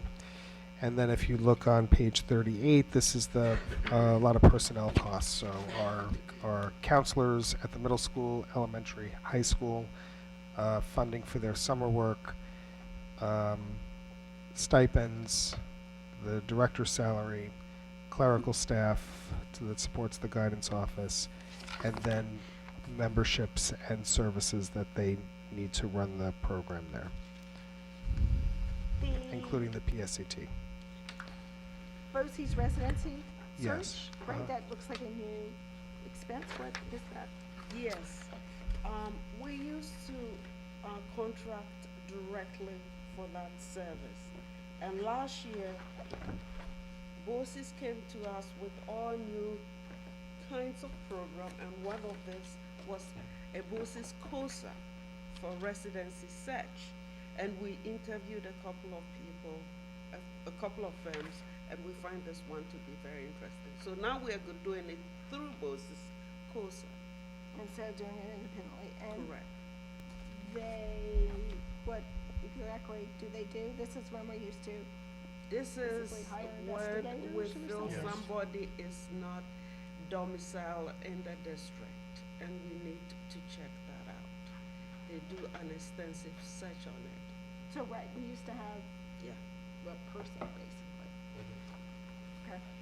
Okay. Peter, I just have a question. On Sure. the guidance counselor summer work, how does that work exactly? Are they assigned a particular week? They have a certain number of days. I can't remember offhand what the contract is, but those are done. It's the week after school ends, and they have to be back the week before school opens. And so what is the stipend then? Is it? It's their per diem. Is it per diem? It's their daily per diem. You're saying this other line called the Yeah, stipend? so it I'm says, sorry, Olivia, what's the detail on that, please? Yeah, let me pull the detail.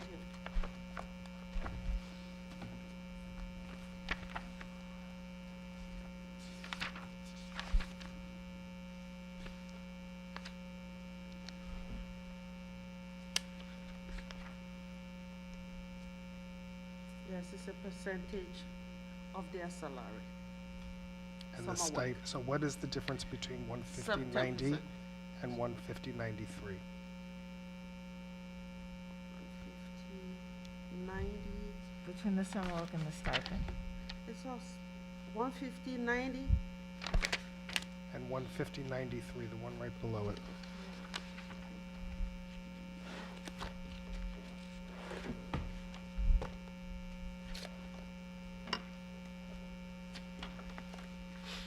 I think contractually they are supposed to get an additional stipend, which is billed, this is contractual, I'll double check it and get back to you. Okay, thank you. Because I looked at that too. What is that, we're saying 10, 50?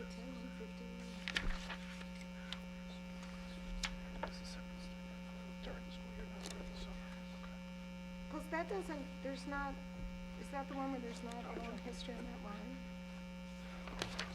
Yeah, they get, Yeah. I think, there's a, I think the difference is the second line is for the work that they do during the year, because guidance counselors contractually have to put in extra hours during the school year. correct. So the stipend line is during the year. Okay. Thank you. All right, we'll confirm that, but thank you, Rich. I had a quick question. Sure. Just in the narrative about the PSATs, that the 10th grade version was maybe something that was being looked at pretty critically, which makes sense. But I do wonder, I guess, just from a Chris perspective, is taking it that first year, even if the results are poor, does that give the students a familiarity that then breeds success later on, or are they unrelated and that's really just superfluous? I think that's the thinking, and most people subscribe to that. We're trying to do a lot more work now in the writing center and really rethink that, and whether or not that's appropriate at a younger age. So I do know that Mr. Doherty and I and Mr. Cousins have talked about that, if it is truly having an impact. So that's definitely something we're looking at. I'm just personally, I'm absolutely open to it either way, but you'll make the case for it. Dan raised that question this year because it's mixed practices in different districts, and I think in general there's a move away from that old way of doing it to prep and whether or not that it increases anxiety, looking at it from a social emotional perspective, and it is an individual choice. Putting students into a situation where they're not yet ready, because as you said, they haven't taken all the coursework. Yeah. Okay. Yes, so that seems like an important decision, just because part of the original thinking was this was really part of the equity work, right, is to give more kids more equal opportunities, given the belief that, you do better the second time you take these tests. And so I was surprised by the characterization. The characterization in the narrative is that the 10th grade PSAT was a large portion of the budget, which that's not the case, right? It's half of this 8,300 line, so it's 4,000. It's less than their conferences. It's good, much less than other things. So that seems strange to me. It's not that long we're doing the 10th grade PSAT. No, not at all. It's maybe 5 years, I think, 6 years. And the SAT scores have gone up. I don't know if there's any correlation. It could just be, it'd just be maybe that the other people are things. doing more prep and they're more aware of it. I don't know. Theoretically, hopefully, a byproduct of the overall more learning and, better scores in general. That's theoretically what you do. The English, you can memorize those things all day long, but if you're reading more and you're writing more and you're more advanced in those things, theoretically that should pay off in that area. That's theoretically what it's testing in the first place, not how well you memorize those books. I said theoretically. And I was also curious about the line on the college visits, right? Like, so a few years ago, it looks like, we bumped up what we were doing with college visits, and the narrative is clear about where they're going to go, but, I don't think we've gotten to hear much about how that investment over the past several years is paying off. Are you looking at I think it's the last our 2 years that they started this, right? It was, Lyndon Binion, I Yes, think, yes. started going to some schools that are not necessarily on our radar that are, traditionally we have a lot of students that go in the northeast corridor. And some that go to some southern schools. I think the idea was to expand our reach to schools that are not as well known in this area regionally. And I don't know if it's been, has there been an increase in attendance in the schools that we visited? I mean, is that what you're looking for? Right, like. So what they do go do? down Or to do a they go small down there and go, college "Oh, in goodness, Kentucky. No, I don't know what's the, right. Where's it going now that we've had a few years of it? I think they did last year. So what I have not seen a specific analysis on this yet, but. Maybe earlier. Right, and so what we may want to think about doing in as we line up our reporting for the next school year is, in the past few years that we've been, making a concerted effort on getting out and visiting schools across the country outside the DC Boston corridor, what is that doing, with regard to applications, and then of those applications, what are the results of those applications, and then thirdly, where are students attending? Right? So that can be something that we can frame out for you, for sure. It has to be so they don't change year to year. Pardon me? Our student population's openness and acceptance to new paradigms of looking at colleges is not something that's going to change from one year to the next. That takes time. It does too, yes, yes. It's cultural, it's families. Yep. And then schools become hot schools, right, that, lots of kids apply to, and normally a certain number of them get into it. But I think we have not done in the 3 years that I've been here, because that's been where the ramp up has really happened. It only occurred recently. Yeah. It's Yeah. Past 2 years. It was when the change in leadership Yeah, and absolutely. the change in the head of guidance. Yep, and yes, and you gave us some clear direction, when of what you wanted to see happen, so we've been Yeah. working on that. And our counselors too are meeting one-on-one Totally. with kids and Yeah, talking totally. about colleges. So Yeah, I mean, totally. we've got a perfectly good shot at Yep. persuading kids to look I think at it's different options. I think it's a good time to see where we are with that. So when we're talking about that, what do we do about, we talked about BOCES and about kids attending BOCES. What do we do about technical colleges? Do we do visits to technical colleges? Because there have been, I've had friends who've had, some of those technical colleges are less than reputable, and they get their kids enrolled in there to have some problems later on. But certainly there are plenty of what job opportunities for skilled technicians, pipe fitters or skilled carpenters or plumbers, and there are many students who I think there's a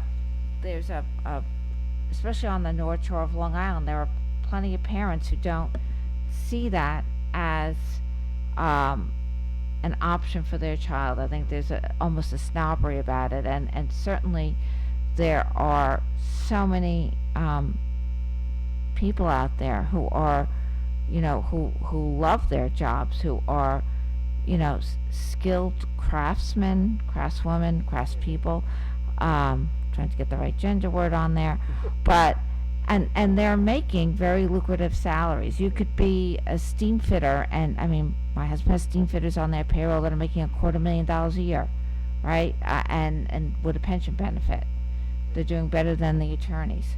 So, but it's also that I don't. Do we do visits to those technical colleges for postgraduate skills? So we'll get the I don't want to speculate, so give us some time. We'll get the list of where we visited, what that's resulted in, and my guess is we have spent more time at traditional colleges and universities But let us do some work. And on there are that. also those new, like, computer schools, because, you Yeah. know, maybe the colleges aren't really geared, for, kids who are doing software writing and things of that nature. I forget the name of the computer program, I'll find out and call you back about it. Okay. But there is a program that kids can enroll in right after senior year, where they actually learn about coding, and they get internship opportunities, and maybe a student would want to defer a year and do that. You know, there are lots of opportunities that are outside of a four-year traditional college that I don't think we really expose. I don't mean just us in particular, but I mean, I don't think we expose our students to. I think that's fair generally across the entire region, for sure. Okay. Thank you. You're welcome. Other guidance? Is that the last section? We have health services on page 39. Oh, thank goodness. I didn't want to be overquench yet. No, so these are our nurses, substitute nurses, expenses for the health offices, doctor's fees, health supplies, the psychologists. On page 40 you'll see that's where we fund our psychologists and our social workers. And then they don't have much by way of supplies, but a little bit that if they need a thing or two, we have funding there for them. Good. Questions? I've got nothing. Okay, great. So that concludes our budget review tonight. So we will, we have a bunch of things to follow up on. We will, I will not have them for your board letter tomorrow. I'm sorry. What are they? But we will get to work on that right away. More than fair. Thank you. Okay, Policy review. trustees, you'll be thrilled to hear next up is our policy review.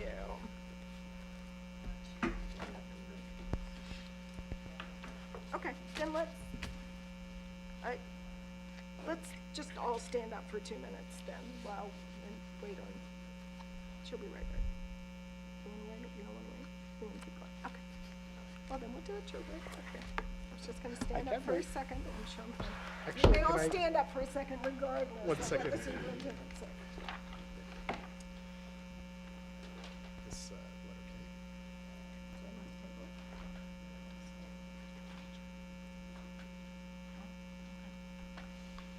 I'll make a note. It's okay, right? Yeah. Okay. That sounds We fun. can do it next week. Okay, well, yeah. All right. Policy review.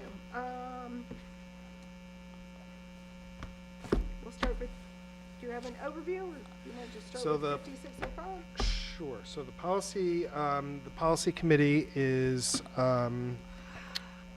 myself, Dr. Zublionis, Ms. Buatsi, and we are joined by 3 members of the policy committee, Trustee Commander, Trustee Galati, Trustee Madden. And this year we have taken on the 6,000 series, which are the financial series, and then we have 2 couple of policies that we've been paying attention to that are new. So we needed to develop a policy around student voting for pre-registration and registration. So we have developed that policy. That's a brand new policy for the board's consideration. There is the others are the other new policy is the red flag law policy that was required in law. That's 8130.1. The rest of the policies are fiscal policies that we've gone to the NISBA, that we contracted with the NISBA service to incorporate those changes. Olivia and Janet Bates Wilkins have gone through all of these policies, made their recommendations to the policy committee. They are all redlined as outlined here. And so we can take these one by one. We can take these Well, let's just. by questions, Yeah, right? and we'll go one by one. I will mention, we did not put copies out on the desk, I don't think, but if there's anyone from the public that would like to see a copy of the policies we're discussing, I believe they are available. Yep. And just as a preface, we are also looking again at the tutoring policy based on our last meeting. So the policy committee has looked at the new adopted policy. At our last meeting, as promised, we reconvened. We talked about getting research to questions. What are other districts doing? How does this work? What are some of the implications that we're hearing from folks? And so we're going to have another meeting in a couple of weeks, and then bring back more information to the board specifically on the tutoring policy. So that's still under review. Okay. Okay. And with these policies, we'll discuss them tonight, but obviously we're gonna vote on them at, The next meeting. At the next meeting. Subsequent meeting. That's correct. Which is next week. Should start pretty much as this one is at. right, if we can get done with this one in time to start the next one. Yeah. Exactly. That's our plan. We also, Betty was kind enough to make copies, but we do have, in the future, we're looking to get draft policies On the website. on the website in a systematic manner so that we can get input from the public, should they wish to input. Okay. 5605? 5605. So 5605 is student pre-registration and registration. It's a brand new policy, and it is the facilitation of young voters and giving them an opportunity to register right at school. There's a possibility for us to collaborate with the County Board of Elections to make this happen. But that's the And this is in response to the law changed. and that's has exactly right. updated. Any questions or comments on 5605? It seems lovely. Great, thank you. Okay, 6110 is budget planning. And so Olivia, I'm gonna rely on you for these, to take us through, so if you can just, walk us through the changes, or very broadly, in broad strokes. Those are the changes that were MISBA approved, or recommended, and Betty has put all those ones, the old ones, she put a line through, and then we updated it, I reviewed it line by line with Janet. I have it on my phone. Yeah. I reviewed it line by line with Janet, and those are the changes that we have. It goes straight through what NISBA approved, also recommended. I think you have a typo. Yes, I saw that. Oh, Yeah. okay, That's good. thing on Okay. I had a question on this one. 600. Mhm. Where is it? The board directs, it should be directs the assistant superintendent, it says the Yeah. board directors, Okay. 6660, Mm. third paragraph, first line. Dave, you have something to say? Yeah, on 6110, Mhm. the third I'll call it the third paragraph. The first one is redlined, but the paragraph that starts, "The budget shall be designed." There's an added section that says, "Taking into consideration the statutory limits on the tax levy and the possibility of voters overriding the limit if necessary."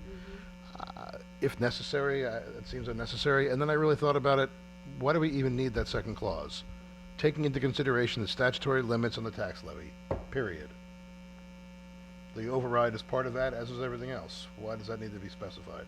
And then qualified with if necessary? I think that's fair. But, Take it out.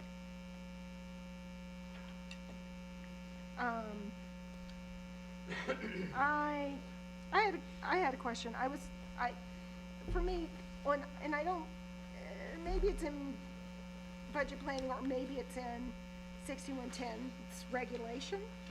I would enjoy if we sort of explicitly said that part of what the board would have to look at would be 5-year projections on expenses and on revenue and the 5-year expenditures. It is part of our process, but it's such a critical part that I think it should probably at least be in the regulation for boards to come, that that's something you should get.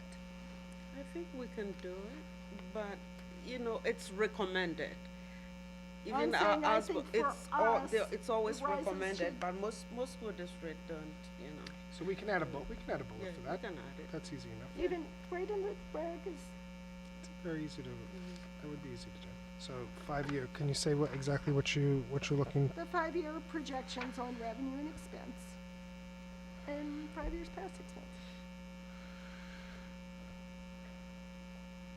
So 5-year projections on revenues and Expenses. expense. Okay, easy. Thank you.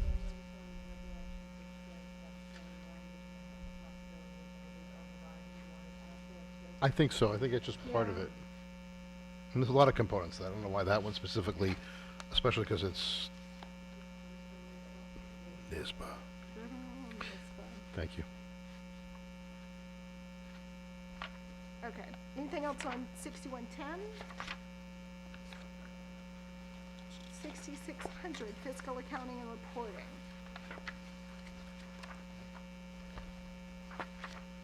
I did have a question on the first page of 6600, that very last paragraph where we struck, the superintendent shall be responsible for ensuring the books and the records of the district are kept in auditable form.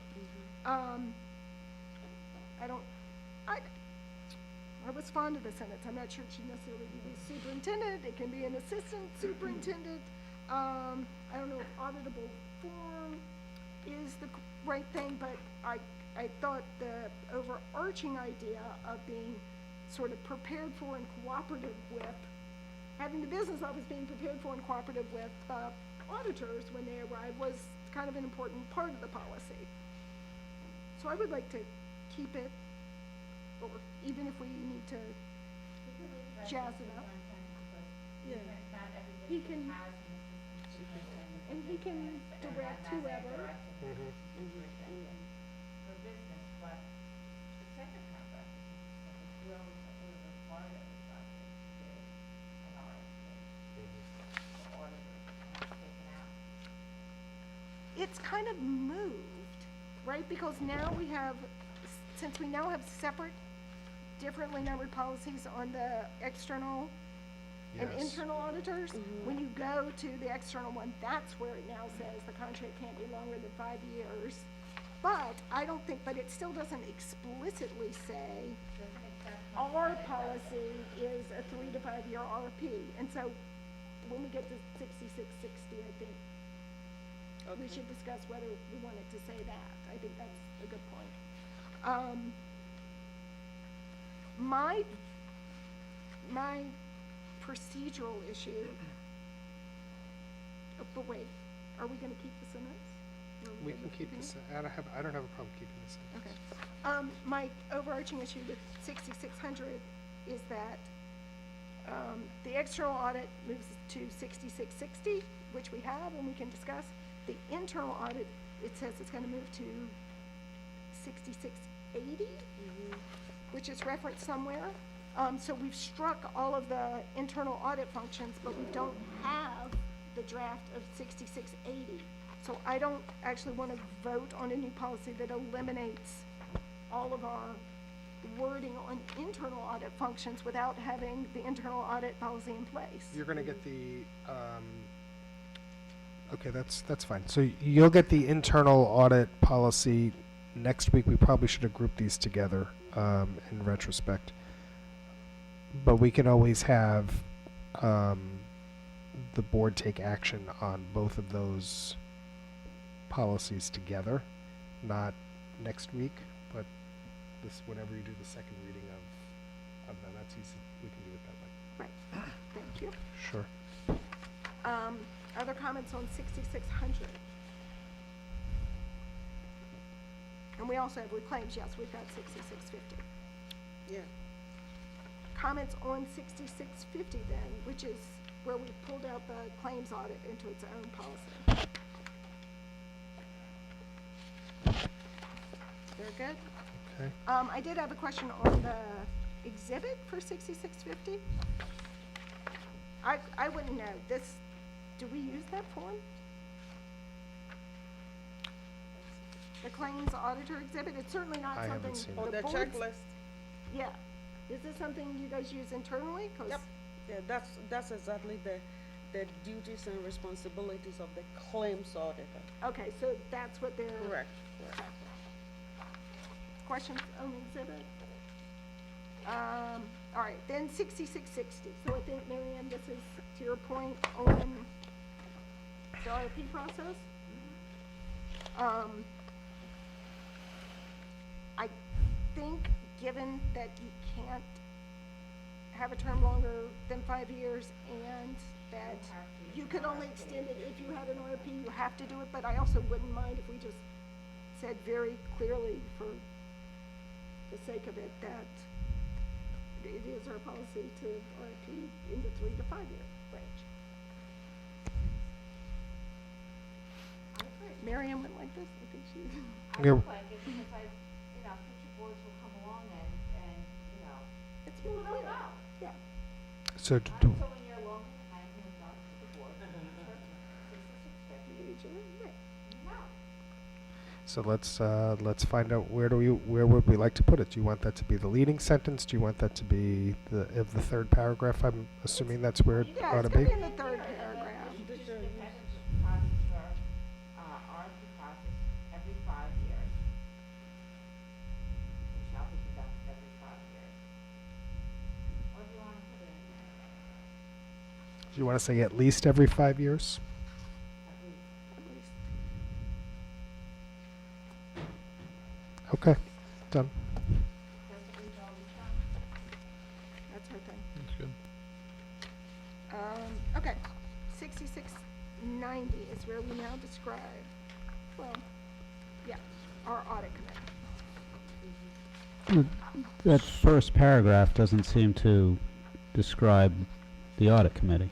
Yes, it's, It And doesn't- there's a contradiction later with the composition of it, where in a few sections down. I remember this from my board training, which feels like a long time ago, that there's two ways you can go. You could have a subcommittee of the board, or you could have the full board, either one. Right. So it seems like this is a place for us to say what we have, which is a committee of the whole. So I'm not sure why we have the first one.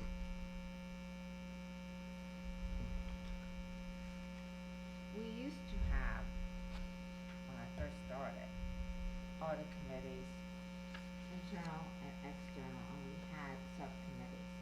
And we got rid of it, and we said, the board is the audit committee, but then we added 3 community members. Right. So, this does not seem to reflect the way we, I know I see the For- community members in one of these. Yeah, further down, Further down. it says composition and Right, requisite on the next skills, page, and right, that, composition and Yes. skills. But it says sub-policy number, it's not in this number. Right, so 6690 Right, it's in the says the exhibit. district's audit committee shall be comprised. That's what I'm saying, it's 3 members. And then, Yeah. I knew it was down there, but it's an exhibit, it's not Right. actually in the policy. So the policy, the actual policy doesn't reflect the way we, And the exhibit is written almost like it's the policy. right. Yeah, So I think, I would think that they should be looked at and condensed into one 6690 and get rid of all the duplicative stuff. And then one thing I had, as long as we're talking, is that we don't put a term for the community reps. I think that's something that should be in there, because we had 2 great community reps and we love them, but at some point we felt like we should open it up again, which we did. They had 1-year renewable terms, Is that what, okay, that's what we did. okay. right, but So that should, So, yeah. so then we, they decided they wanted to renew, so we didn't open it up. So we'll add So We'll if add that's that. something we wanna think about as a policy matter, I mean, that we should have application process every, just so we mix it up, right? Because we didn't do an application process until someone didn't wanna renew. Correct? I thought we just felt like it was, worth doing. No, I mean, two of them didn't want to renew. I thought we found that out after we decided we were gonna do it, because I remember Maybe. checking in with them and we found Yeah. out one was, Yeah. wanted to reapply And and someone one, said, I think, I mean, I do think. I believe it was Cotton was, I thought I retired, and now I I'm do doing this. think two or 3 year terms make more sense, you know, that they do bring a lot of expertise to it, but there is always a bit of a learning curve, and it's not like the meeting schedule is so. No, we did the Oppressive, 1 right? year renewable term because it was new to us, It was new. and we wanted to try the 1 year. But now it renewable feels term. like 3, like, it would be more in keeping with LAC. I think, most people think 3 years is a big commitment, so do 2. I'm fine with that. I'm just afraid that you're not gonna get a full applicants for 3 years. I'm afraid if we don't lock them in for 3, we're just, you know, it's gonna be, but they can apply again, right? We're not like saying you can't apply again. No, You have a 2-year term. no, it's like You're you're a board welcome member, to, your right. term is 3 years, but you can run again, and again, and again. Okay. Not But like yes, they're the limited, but exhibit, every 2 years. the and then- exhibit doesn't feel like an exhibit either, because it's not like a form or a backup thing. Yeah. It's like it's, Okay. Sid, what do you want? What do we want as far I as? thought Dave's description of. Yeah, we should take- just be like, Take 6690 and 6690E, condense them into one 6690 that it doesn't have contradictory compositions, because we only have one audit committee of the whole, plus the 2 members. Put in the 2-year terms. Put a bow on it. Got it. voila. Okay.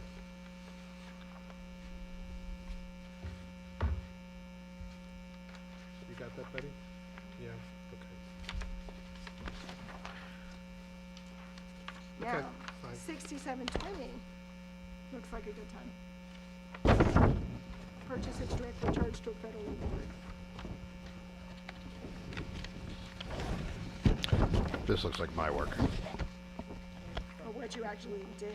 This to me looks like there's some specificity in the law that we had to address in our policy, Yes, and thus yes, you we did so. went through our legal counsel, and we had to review, this is required Okay.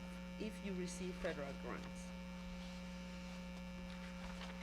And just, this is taken almost verbatim from the FARs, the Federal Acquisition Requirements. Correct. Yeah.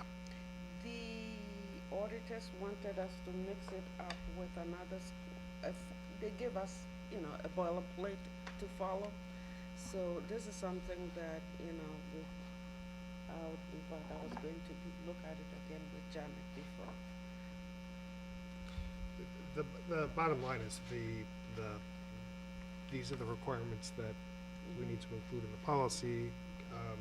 Council gave us a model policy to emulate, and we incorporated ours with theirs, and that's the result of this. Fine with me. So it's okay? Okay with me. Okay. I don't think I have anything. 6741, contracting for professional services. Trustees, questions, input? I had a couple of things on, when we talk about reviewing the RFPs, the premise of this is that you don't have to take the lowest bidder, but it seemed strange that in reviewing RFPs, 5 is cost, so we can't, the quality of service 5 is the cost, so we can't consider that cost. The final paragraph refers to like attorney, physician, external auditor.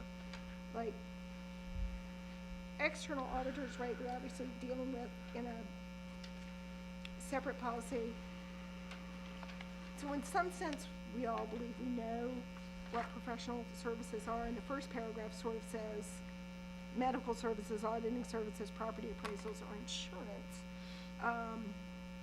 But I'm not sure that's actually, it didn't feel like a good description of how we actually use this, like at the beginning of the year when we're approving professional services contractors, we hire our auditors through separate processes, and this is usually things like, it does seem to include like, right, engineers, or environmental testing services, or so on. So I feel like the first and last paragraphs especially since there's not really, I feel like they're a little misleading about when we're actually using this policy. I think what distinguishes the external auditor from the other professional services is external auditors is prescribed. We are supposed to follow the 5-point state guidelines.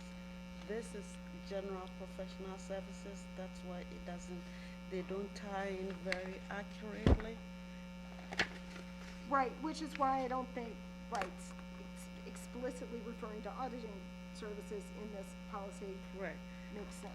Yeah, because the auditing services came about because of the Roslyn issue. Right. That's when the state came up with the 5 points, so they were very, very strict on that piece. Yep. It doesn't pertain to But this you one. could take because the way the sentence is written, it's written as their services such as, right? You wouldn't have to have auditing services there at all, since we have standing policies for each of the auditors that we need to have. Is Right. that right? Insurance seems like a weird example too, right? Like you just use, it's not like you're going and picking a State Farm broker or something, like you're like, you use Well, not everybody NYSER. uses NYSER. I'm like, right. but I'm like, Yeah. and NYSER, it's not on that list of professional services that we do at the organizational meeting. Yeah, so I think Examples could be better.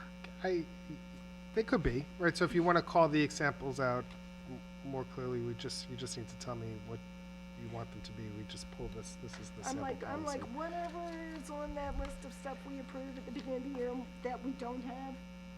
It could be such right, as, that we don't do bids on. you want to list them all out here? No, I just want the examples to be not inaccurate and more reflective of what we actually do each year. Okay. What could be insurance other than NYSER?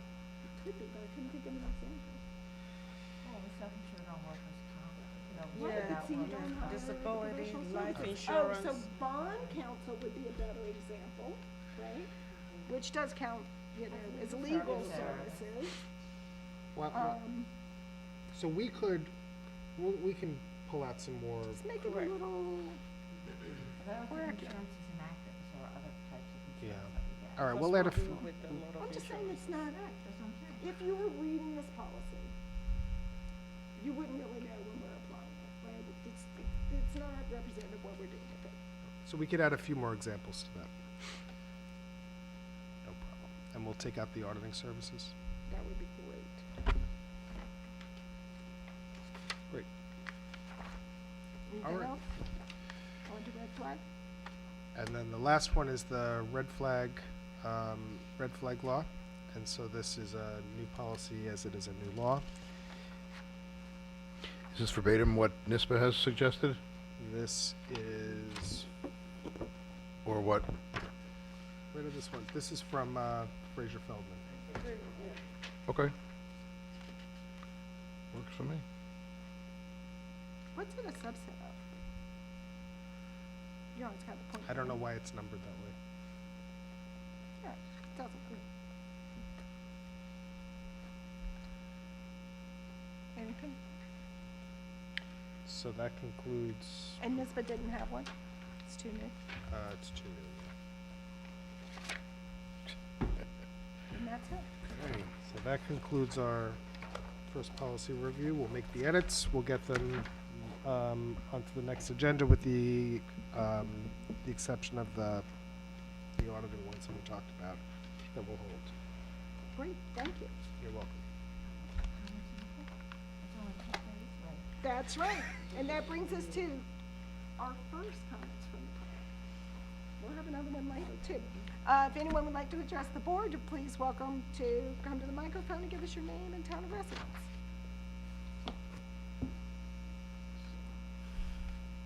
Please. No, anything. Whatever you want. Any of the policies, anything. Anyone who's here to 10:33. It's an open, it's a now open mic night. Whatever's on their mind.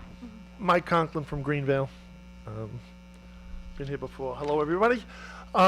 First off, I want to thank you, everybody on the board, everybody here, superintendent, all the time you put in. Being here the last few months, it's really eye-opening on how much work you do. That is, without question, I thank you from everybody in the whole district. And I noticed when we discuss it, business, technology, the educational programs, the goals, the buildings, the equipment, the bonds, the budget. There's an awful lot of information that goes out there, and listening to it it's a little bit overwhelming, but I thank you because it seems like everybody's on top of it. Now, I wonder if that's the case when that coaching clause came up that we added to the tutoring policy. In the routine review, was the same type of effort put forth? I just really would like to know, was there a student representative with any information asked from them? Was there a coach somewhere around where their input was used? Was the athletic director asked his opinion? I mean, we have an athletic director that this would seem would fall right at him, and I don't know if he was. But I appreciate, Superintendent, I didn't even realize that you were going back and you were asking questions of other districts on that policy. I didn't realize that. I must not have heard it when it came up. I really appreciate that. Once you said that, I was going to leave, but I figured I would bring this up anyway. But those are some questions I have, and I know you do most of your stuff not here in front of us, so it's just something that entered my mind, and I wanted to mention it. Thank you again for all of the work you're doing. Thank you. Thank you. Thank you for staying. Sure, if you want. Okay, so, with regard to that policy, the policy committee last year took on that series of policies, 4s and 5s. I can't remember exactly which one it is. As we've talked about, the desire was to accommodate for conflicts of interest, to make sure that somebody wasn't getting, paid for services while they were coaching, and to align the athletic work to the work that we do in our music program and our academic program. So that all came together. We did consult with. We didn't necessarily have students on the committee, but we did have consultation with the athletic office.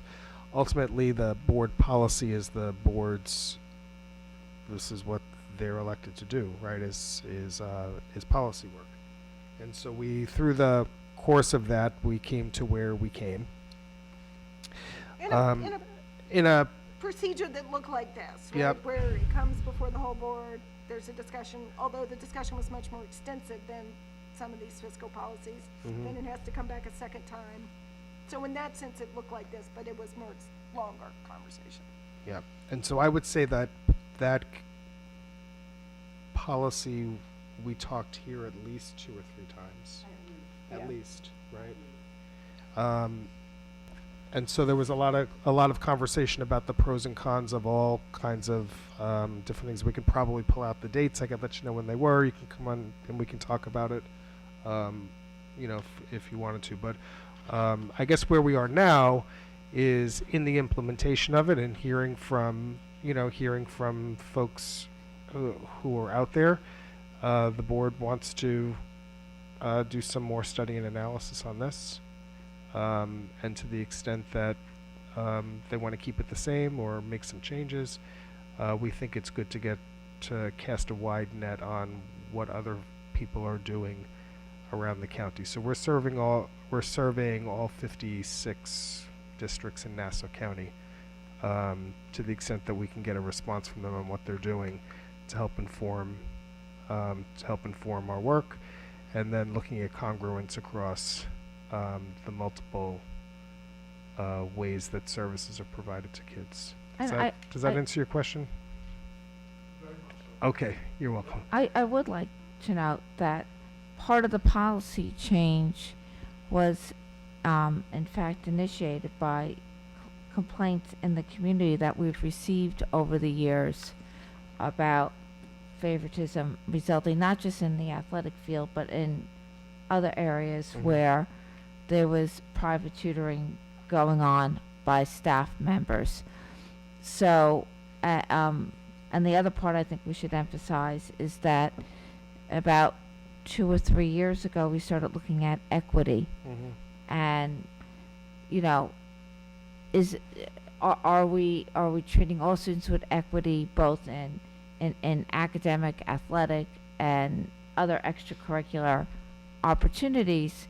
And, you know, there's always a perception that if you can afford a travel team, or you can afford a camp where, or a program, or private tutoring, that perhaps some preference, either intentionally or unintentionally, just by knowing the student, those students' capabilities, is given to that student. So, you know, there were a number of issues that we were addressing, because not everyone could afford a camp or a travel club or a private music tutor. So more to, you know, I would say more, you know, we'll have another conversation about this in a, when it comes back. All right, we will move on. Action item C is personnel. Do I have a motion? I think I vote. All in favor? Action item D is to accept a donation from the Glenwood Landing SCA to the Glenwood Landing Elementary School of 46 classroom stools. Do I have a motion? Motion? Second? Second. Thank you. Other comments? All in favor? E is the approval of budget transfers. Yes. To, transfers to cover impartial hearing settlements. Do I have a motion? Motion. Second? Questions? All in favor? Action F is the acceptance of our claims audit report. Motion? Motion. Second? Questions? All in favor? G is the approval of agreement with Dr. Gorman to look at our prevention needs assessment survey data. Do I have a motion? Motion. Second? Questions? This is something new. We've never had someone Yes. outside look at our surveys or our data at the Bach Harris surveys, or even at the content of the Bach Harris surveys, or the type of surveys Yeah. we're doing. Yep. Apparently this is what this guy does, and other people Who knew? do this. I know, it's sort of exciting that way, and he will analyze it and come talk to us about it. He's gonna come to a board meeting and present out the findings and some recommendations forward. And I will say to the board, I apologize because I had noted to you that I was going to attach the report, and I did not. So you will have it tomorrow On our new board update, in your new board update. for So what happened in the past 24 hours. it really, yes. It's really Actually, gonna be 12. what's happening. Exactly. So that was my mistake. I Other apologize. questions on Bernard Gorman? All in favor? Okay, H is the resolution, New York State Office on Alcoholism and Substance Abuse Services, an increase in our partial reimbursement on our social worker, 3,000. Do I have a motion? Motion. Second? Second? Questions? All in favor? Good, no one's turning down money today. Action item I, special education services contracts. Is there a motion? Motion? Second? All in favor? J is the approval of health service contracts with 3 districts. Do I have a motion? Second. All in favor? I'm going to make a motion to table action item K, as apparently there's been a development in the interim, and we'll be able to revisit it at our next meeting. All in favor? Tabled. L is the approval agreement with OmniLearn for a STEM workshop. Do I have a motion? Motion. And a second. Questions? All in favor? Thank you.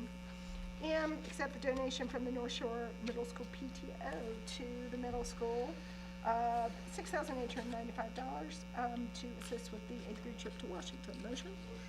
Second. Questions? It sure is. Thank you. All in favor? And that brings us to N, which is board committees. Dave, are you gonna do construction steering and potentially the EPC? I'm gonna do, well, Something like that. I'm also gonna do LAC real quick. All right, go ahead. We had a very successful legislative breakfast with, I'm just going to say them real quick, with Senator Jim Gorin and Assembly members Chuck Levine and Ed Raw and Mike Montesano, and also with Nassau County legislators Josh Lafazan and Delia DeRigi-Witten. We had our LAC members, we had our board, and we really discussed the issues. We sat right here. I really thought it was fantastic. I thought it was a really helpful morning. It was great opportunity for 2 hours to sit and just discuss and not be going through intermediaries or making lots of calls, but just talking and getting on the same page. So that was a really, really good use of that morning. And I want to thank Cheryl Brown, the chair of LAC, and all the members of LAC who showed up and really put a lot of work and effort into that. It was great. That's LAC. Construction steering, I brought my notes. We're gonna go very quickly because, you know, yeah. We're moving ahead with the entry plan, which is going to be either in the fall, it's gonna be happening in the fall and spring, the spring and fall based on planting and when it's done. So there'll be a little work done before, then the work in the summer, and then the plantings after the work is done in the fall. Hey, Dave? Yes. In Peter's update, there was a schematic. Yes. Now where are they gonna remove that whole fence and the plantings in front, between the teacher's entrance and exit of their parking lot and the main entrance? The scraggly ones, I believe, are all coming out. They've been around probably yes. since 1958. Yes. And the bottom fence is bottom pretty- couple feet stopped growing anything. That's Yeah. just been So Venus. that hole between the two.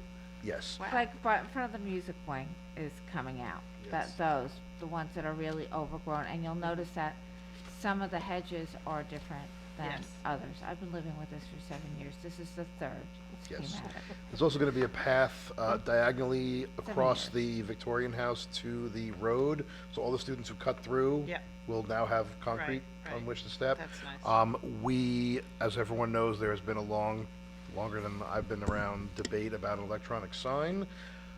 Just because of costs, we are laying a conduit for potentially to be put in down the road, which was cheap to do now, rather than tear up the concrete and do it again if we decide to do that later.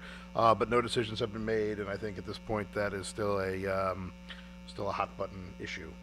But It's also a placement issue.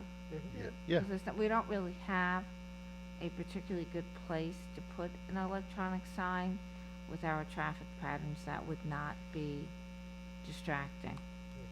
yes.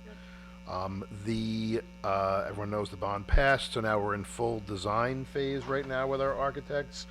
We have phased out some of the projects, and we discussed when they might happen.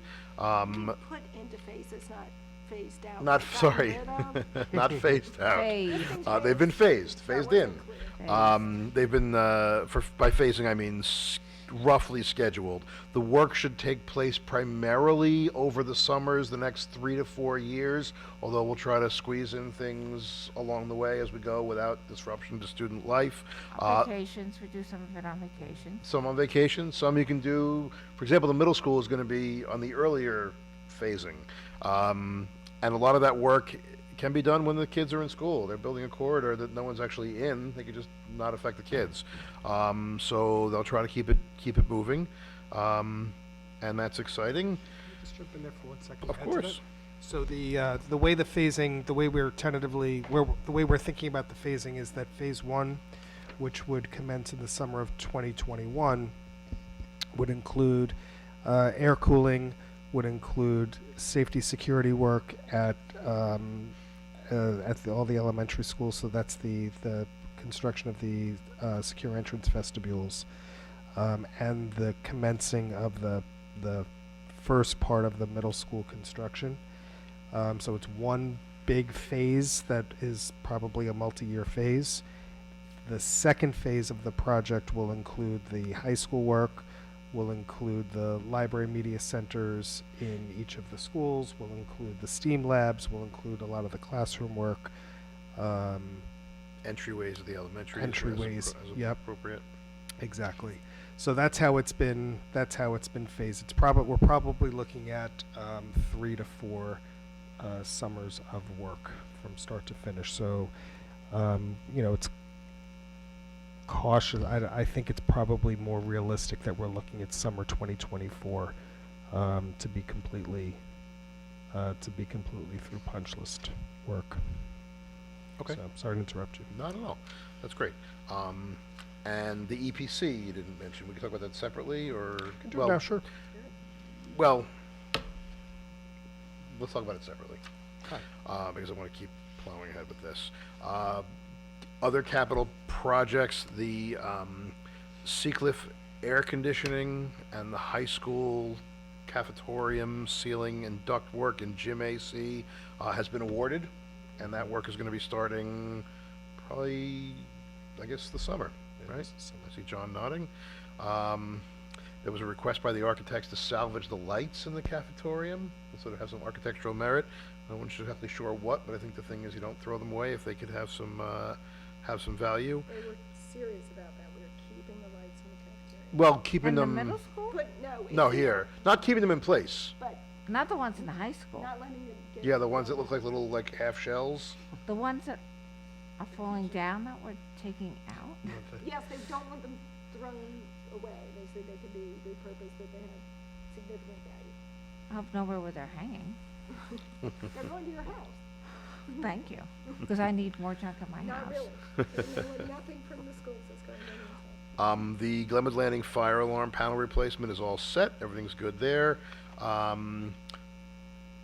This is something I was going to bring in old business, but it's probably a good time to bring it up now. There was a meeting about the track and the continuing issues there, and the fact that we've had these continuing issues, and the warranty is not that far from expiring. So I think I would just say as a takeaway from that, the ramping up of the intensity of that pressure, I think it was agreed it needs to continue. Okay. In a big way. Council.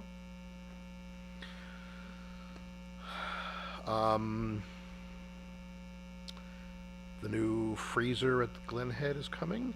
The middle school traffic plan we discussed.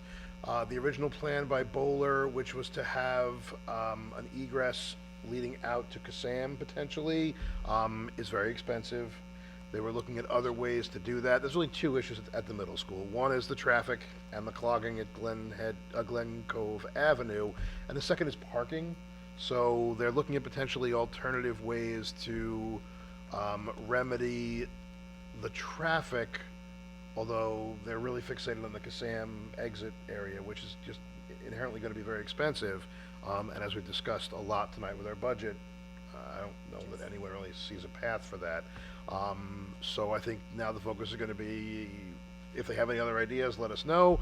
Otherwise, thinking about additional personnel that can make that smoother for that real clogging time, but also looking at parking. That could become a much more economically feasible option, but would still alleviate some of the problem. And it was also noted that the lack of parking sometimes adds to the traffic congestion because people just park. They have a meeting, they just park. So that would not work. And I think that is it, other than Peter did convene a big meeting for the lighting potential for the fields. I which did. is- Yeah. Yes. So that happened. We had our first meeting about a month ago, and we have our next meeting coming up next week. And folks are split up into three separate committees, and they're doing some work, and we'll find out where they are. Next week. You want me to do EPC also? I'd be happy for you to. If you want me to do it. No, you're I don't right. have anything in front of me, but I've got. I have my notes. 36% reduction. They're colorful. in Electricity, 46%. Good enough sketch. So the EPC, Energy performance contract is something we enter into periodically, as we all know. The previous one was in A long time ago. Yeah, a long time ago. The Honeywell. Yes, and so this is a company called Ecosystems that has really taken a very deep dive in looking at ways to get us to the voter-approved savings, but also implementation, the trade-off of a less than 18-year payoff of cost versus savings that will reduce our carbon footprint and will reduce the cost of operating this 250,000 square foot facility, and will, as I said, pay for itself. So they came up with some pretty interesting ideas, which I assume the board will get the documentation behind it. But as a summary, because it is interesting, there's interior lighting and exterior lighting upgrades. There's some heating network optimization, some fixing of the building envelope so we don't lose heat and or cooling when we want those things in there. There's some automated digital off-site controls to the way we manage our temperature and manage our exhaust, so we don't spend a lot of time and money and energy heating and cooling our buildings when no one's in them, but we can, at 5 o'clock in the morning, start the air cycling so that by the time the kids arrive at 7:30, things are temperature appropriate and fresh air coming in there. The air conditioning was a big priority for our community in the bond, and this creates air conditioning for every classroom, as we discussed. And the other big part of this, which we didn't really think was going to be as big a part, but ended up being a big part, is solar. At 3 of our buildings, based on the roofs, based on the distance between meters and where they can get full sun coverage without trees or other blocking. So it'll be at the high school, the middle school, and Glen Head. Those are the places where it worked. The goal is not to create more energy than we can use. Once you start feeding it back into the grid, it's a whole other ball of wax. It hurts the payback, and it is just more cumbersome. But there are going to be about 2,000 panels installed. And it is, believe it or not, is going to reduce our greenhouse gas emissions by 42%, not just the solar, but the project in general, and it will Reduce our energy usage overall by 36%. yes, and it's an 18-year payback. But of course, at the end of those 18 years, some of these things will be obsolete, and some people, who I assume will not be the 7 of us, will be will be looking at the next things. I mean, they'll hopefully be able to turn a faucet on and generate water from that, and it'll all be nice and easy. So who's yeah. going to maintain the solar panels under this? And are we leasing the equipment, and when it's done, are they removing it? Or, because it does, and did we check on our roof warranties? Because the Glen Head roof is new, part of the high school roof All is that's new, addressed. the middle Yeah. school is new. They said basically with these panels, there is not a lot of maintenance required on them. And they said that if you need to repair a roof, they're made to sort of be pretty modular, Right, and just it's like, you unplug them from the system. it's a racking system and the electricity just plugs in. No, So I mean, move them there- and there's there space is- in between them. Did we check with our roof manufacturers that we're not voiding the warranty by installing the solar panels on the roof? Yeah, gotta check that, because you have 20-year warranties, 15, 20-year warranties on those roofs. And the middle school roof and the Glen Head roof were only installed 3 years ago, 2 years ago, 3 years ago. They They did were really part seem of to our be bond. talking about a different kind of installation system than what we talked about in the past.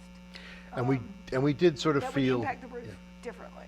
we did sort of feel I guess some surprise, and we asked them to go back and look at it again at why there was no opportunity at Glen Head or Seacliff.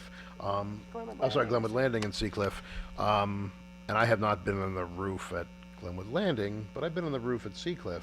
And it is a flat roof and there's lots of space. And they said just based on the way it is up there and the different levels and the different apparatus that we have up there, it just wouldn't work. So we asked them to go back and look at it again.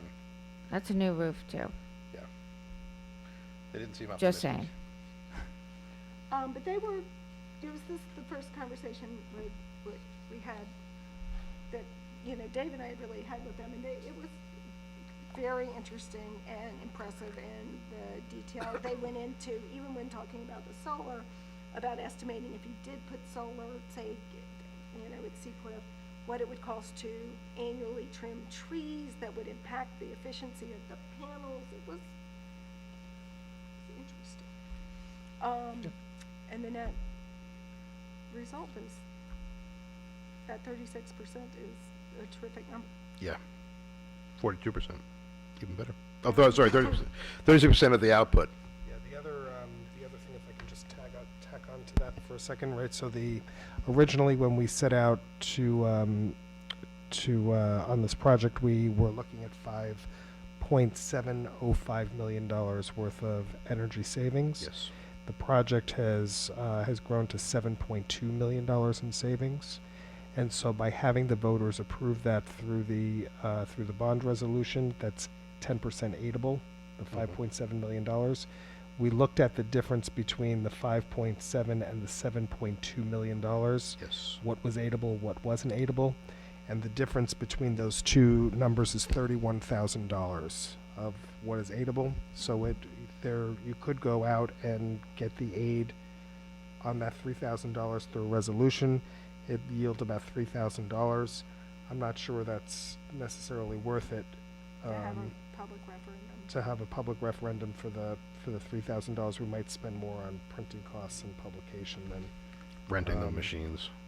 But you that. would do it in terms of the budget vote. Yeah, we You would. could. Yeah, Do you it on the could. third proposition. You could.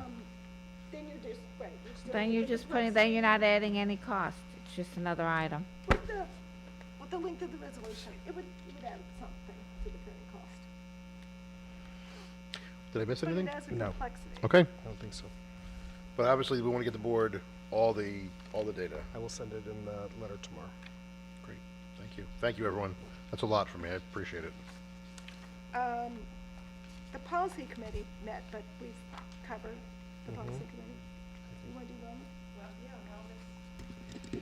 wellness? Wellness met this Monday, the 24th, and Dr. Zublionis led the meeting. It's a very cohesive, coordinated meeting. Thank you, Chris. We kind of just very quickly went over a recap from the last meeting in terms of what's been going on with wellness episodically at the district. Some of the physical education educators had created some opportunities for the school community to participate in health-related activities, such as going to in the local community. The Salt Cave, there's some yoga opportunities in the district for teachers. In terms of curriculum, there was Healthy Heart Week. That was led by the phys ed department through phys ed lessons and revolved around good heart health. Other happenings that are being planned are a wellness night, and I think some of you may have seen it's in partnership with CASA.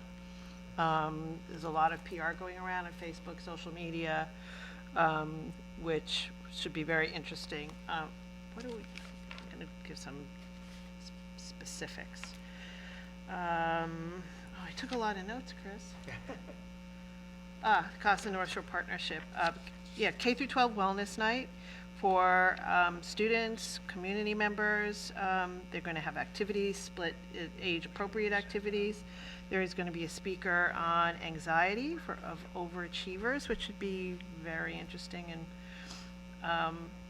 probably impactful for some of the students that we have here.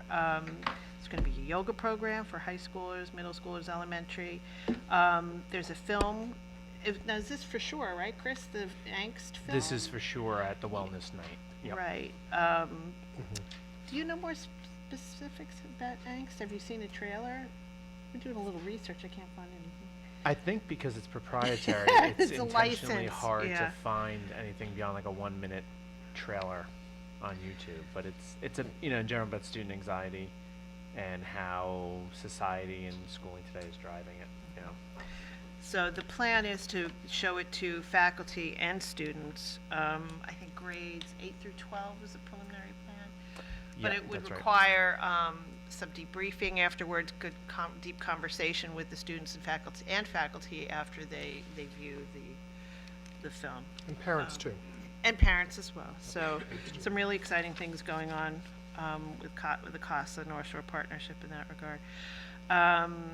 Mental health first aid training is talked about as a to-do. Oh, I'm just going to skip back as to how we organized the meeting in terms of the focus of wellness this year at least is mental health K through 12. And what the group agreed upon is that we have to identify what we're currently doing to address student mental health. So figuring out ways to assess how we're doing now, and based on those assessments, where are the gaps in how we're accommodating our children, or even inciting some difficulties in mental health in the way we approach education and just social emotional learning here. So that was an interesting conversation that we were having. So where do gaps exist in our mental health programming and systems, and how can we best assess the effectiveness of our mental health programming and systems? So, and what data have we already collected? So right now, we're waiting on the Bach-Harrison and that analysis. We're waiting, and, you know. So then we talked about the mental health first aid training for our staff. We also talked about a potential partnership with Northwell Health that exists for some South Shore districts right now. So I think Risa and some of our professionals were going to investigate that a little further with their connections at those systems. It's pretty cost intensive. We talked about it this morning at our the county superintendent's meeting. So it's not so Northwell is involved in this, but also now Winthrop is getting involved as well. So we are looking at the cost of that, how that works. Lots of people are interested in it across the county. Across the county. Winthrop is part of Interesting. NYU lingo, just so you know. Mm-hmm. And Northwell, you should talk to Herman Berliner. He has, because they have the medical school there. Yep. They have a partnership with Northwell, and he has a lot of connections with Northwell. And BOCES will run it as a COSER. Great. What else? Oh my gosh. Mindfulness always comes up in our conversations, how that's going to be a very significant component in our curriculum going forward. Risa Berg also spoke about an organization, they're organizing focus groups in the high school of students with some trusted teachers will lead these focus groups, and it's actually very student driven, and the topic that the students have chosen to address in these focus groups are social anxiety, which I thought was very telling. So that will be the first topic this spring.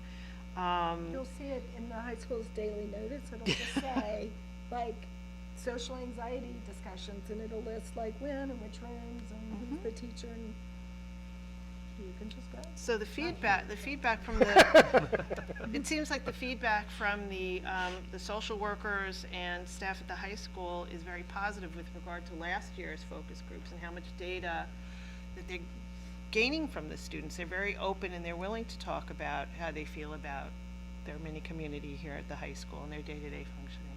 So that should be very exciting, and they can, Risa does gather data, but not by specific student, but patterns of issues that she sees are being discussed. So, and then we can address them in a cohesive way. We got a lot done. It was a really great discussion. Probably one of the best we've had so far Fabulous. in wellness. It's really come together. I'm really happy about it. We still, would someone like to discuss health and safety? I think that's the last committee that happened. I would love to. I have the top page and that's it.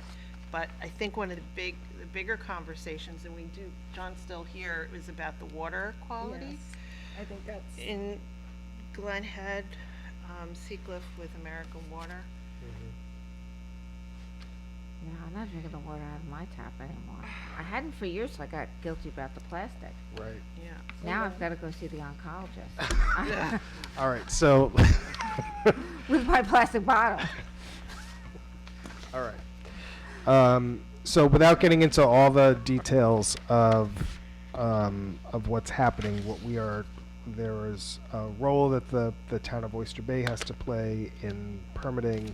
There's a role that the village has to play, and all of those people are working out what needs to happen to install the proper monitoring and filtration systems for the Glen Head well. Right now, we know that because of water consumption, that they haven't been using the Glen Head well, that they've been using the Seacliff well. In the meantime, we have reached out to our environmental testers to test all the district's water, to see where things are with our water and the extent to which we can put filtration on them. But some of what has to happen is through And our water reverse. is filtered currently, but. That's correct. But it may not- Not to that standard, right? That's- Ours right. is filtered at the NSF standards of 42 and 53, which is significant and good, but you need like 473 to get to the point where you'd be removing, the PFOS. Yep. So we did spend a good amount of time talking about that. Did I miss Okay. anything there? You have attempted to follow up with the town of Oyster Bay to see if I they did. can move along I did, and that has not. to say, we would really like it if you could approve those giant filters and get those going before the water consumption increases.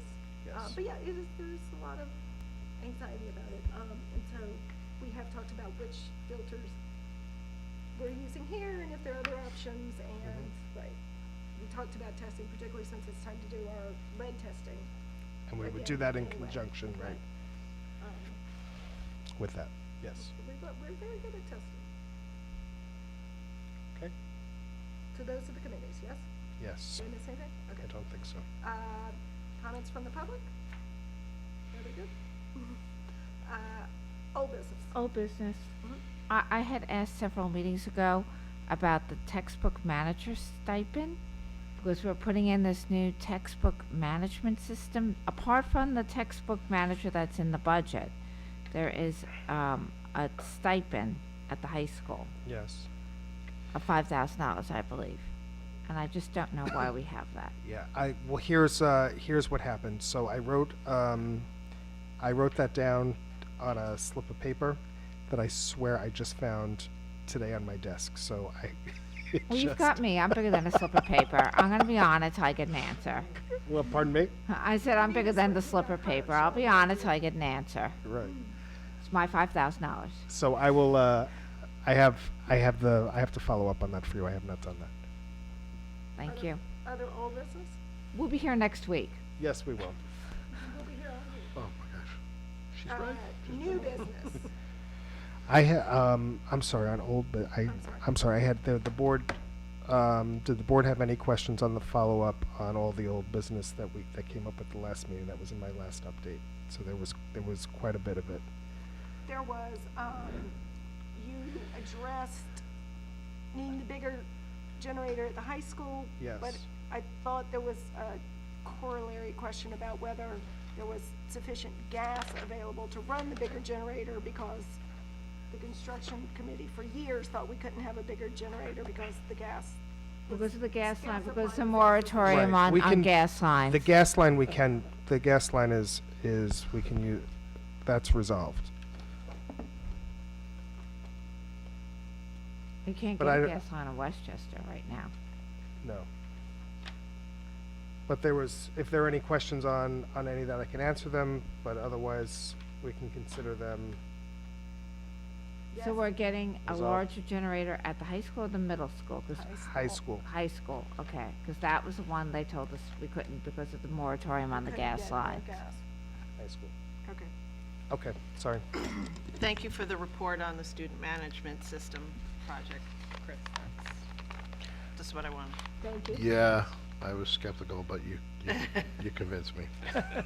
Good job. This is probably more new business, but it was somewhere in the updates too, that, you got our physical stress scores. So I Correct. thought we should, highlight those scores, and I think they deserve to be on the, with the other physical information on the website. It will be done tomorrow. We have no stress. And in fact, it was really, on the physical stress score, it was really 0 points.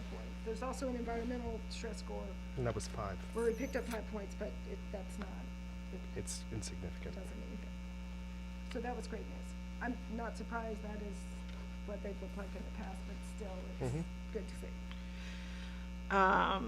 With regard to medical personnel at athletic events, so we're clear that North Shore has physicians at every football game, both home and away.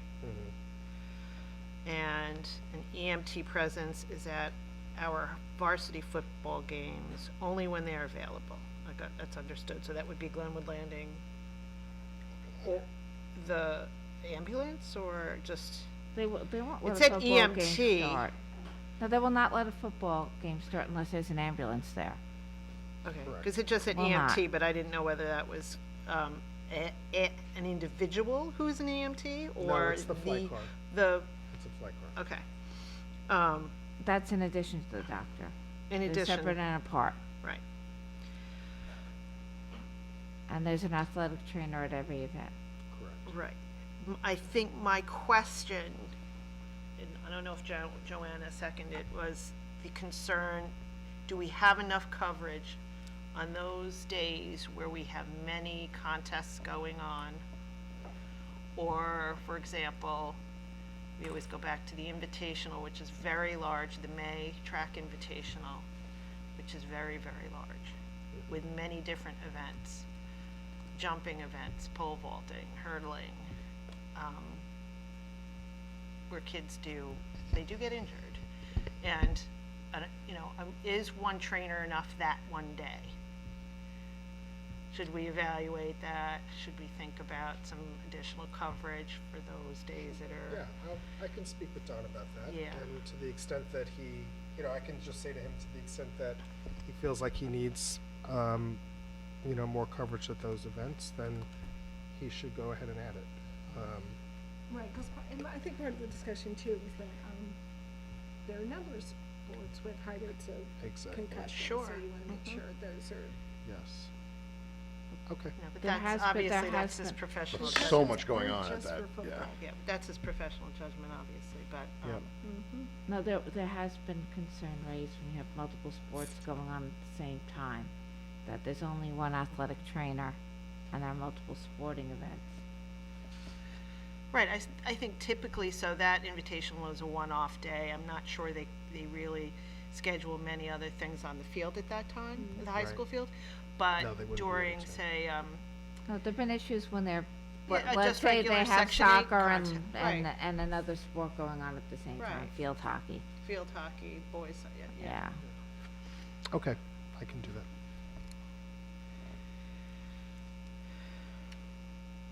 Physical stressors. Any other new business? Ready to call it a night? Yes, ma'am, Let's end, meeting adjourned. long day. You look so upset. Don't cry. We're gonna do this again next week.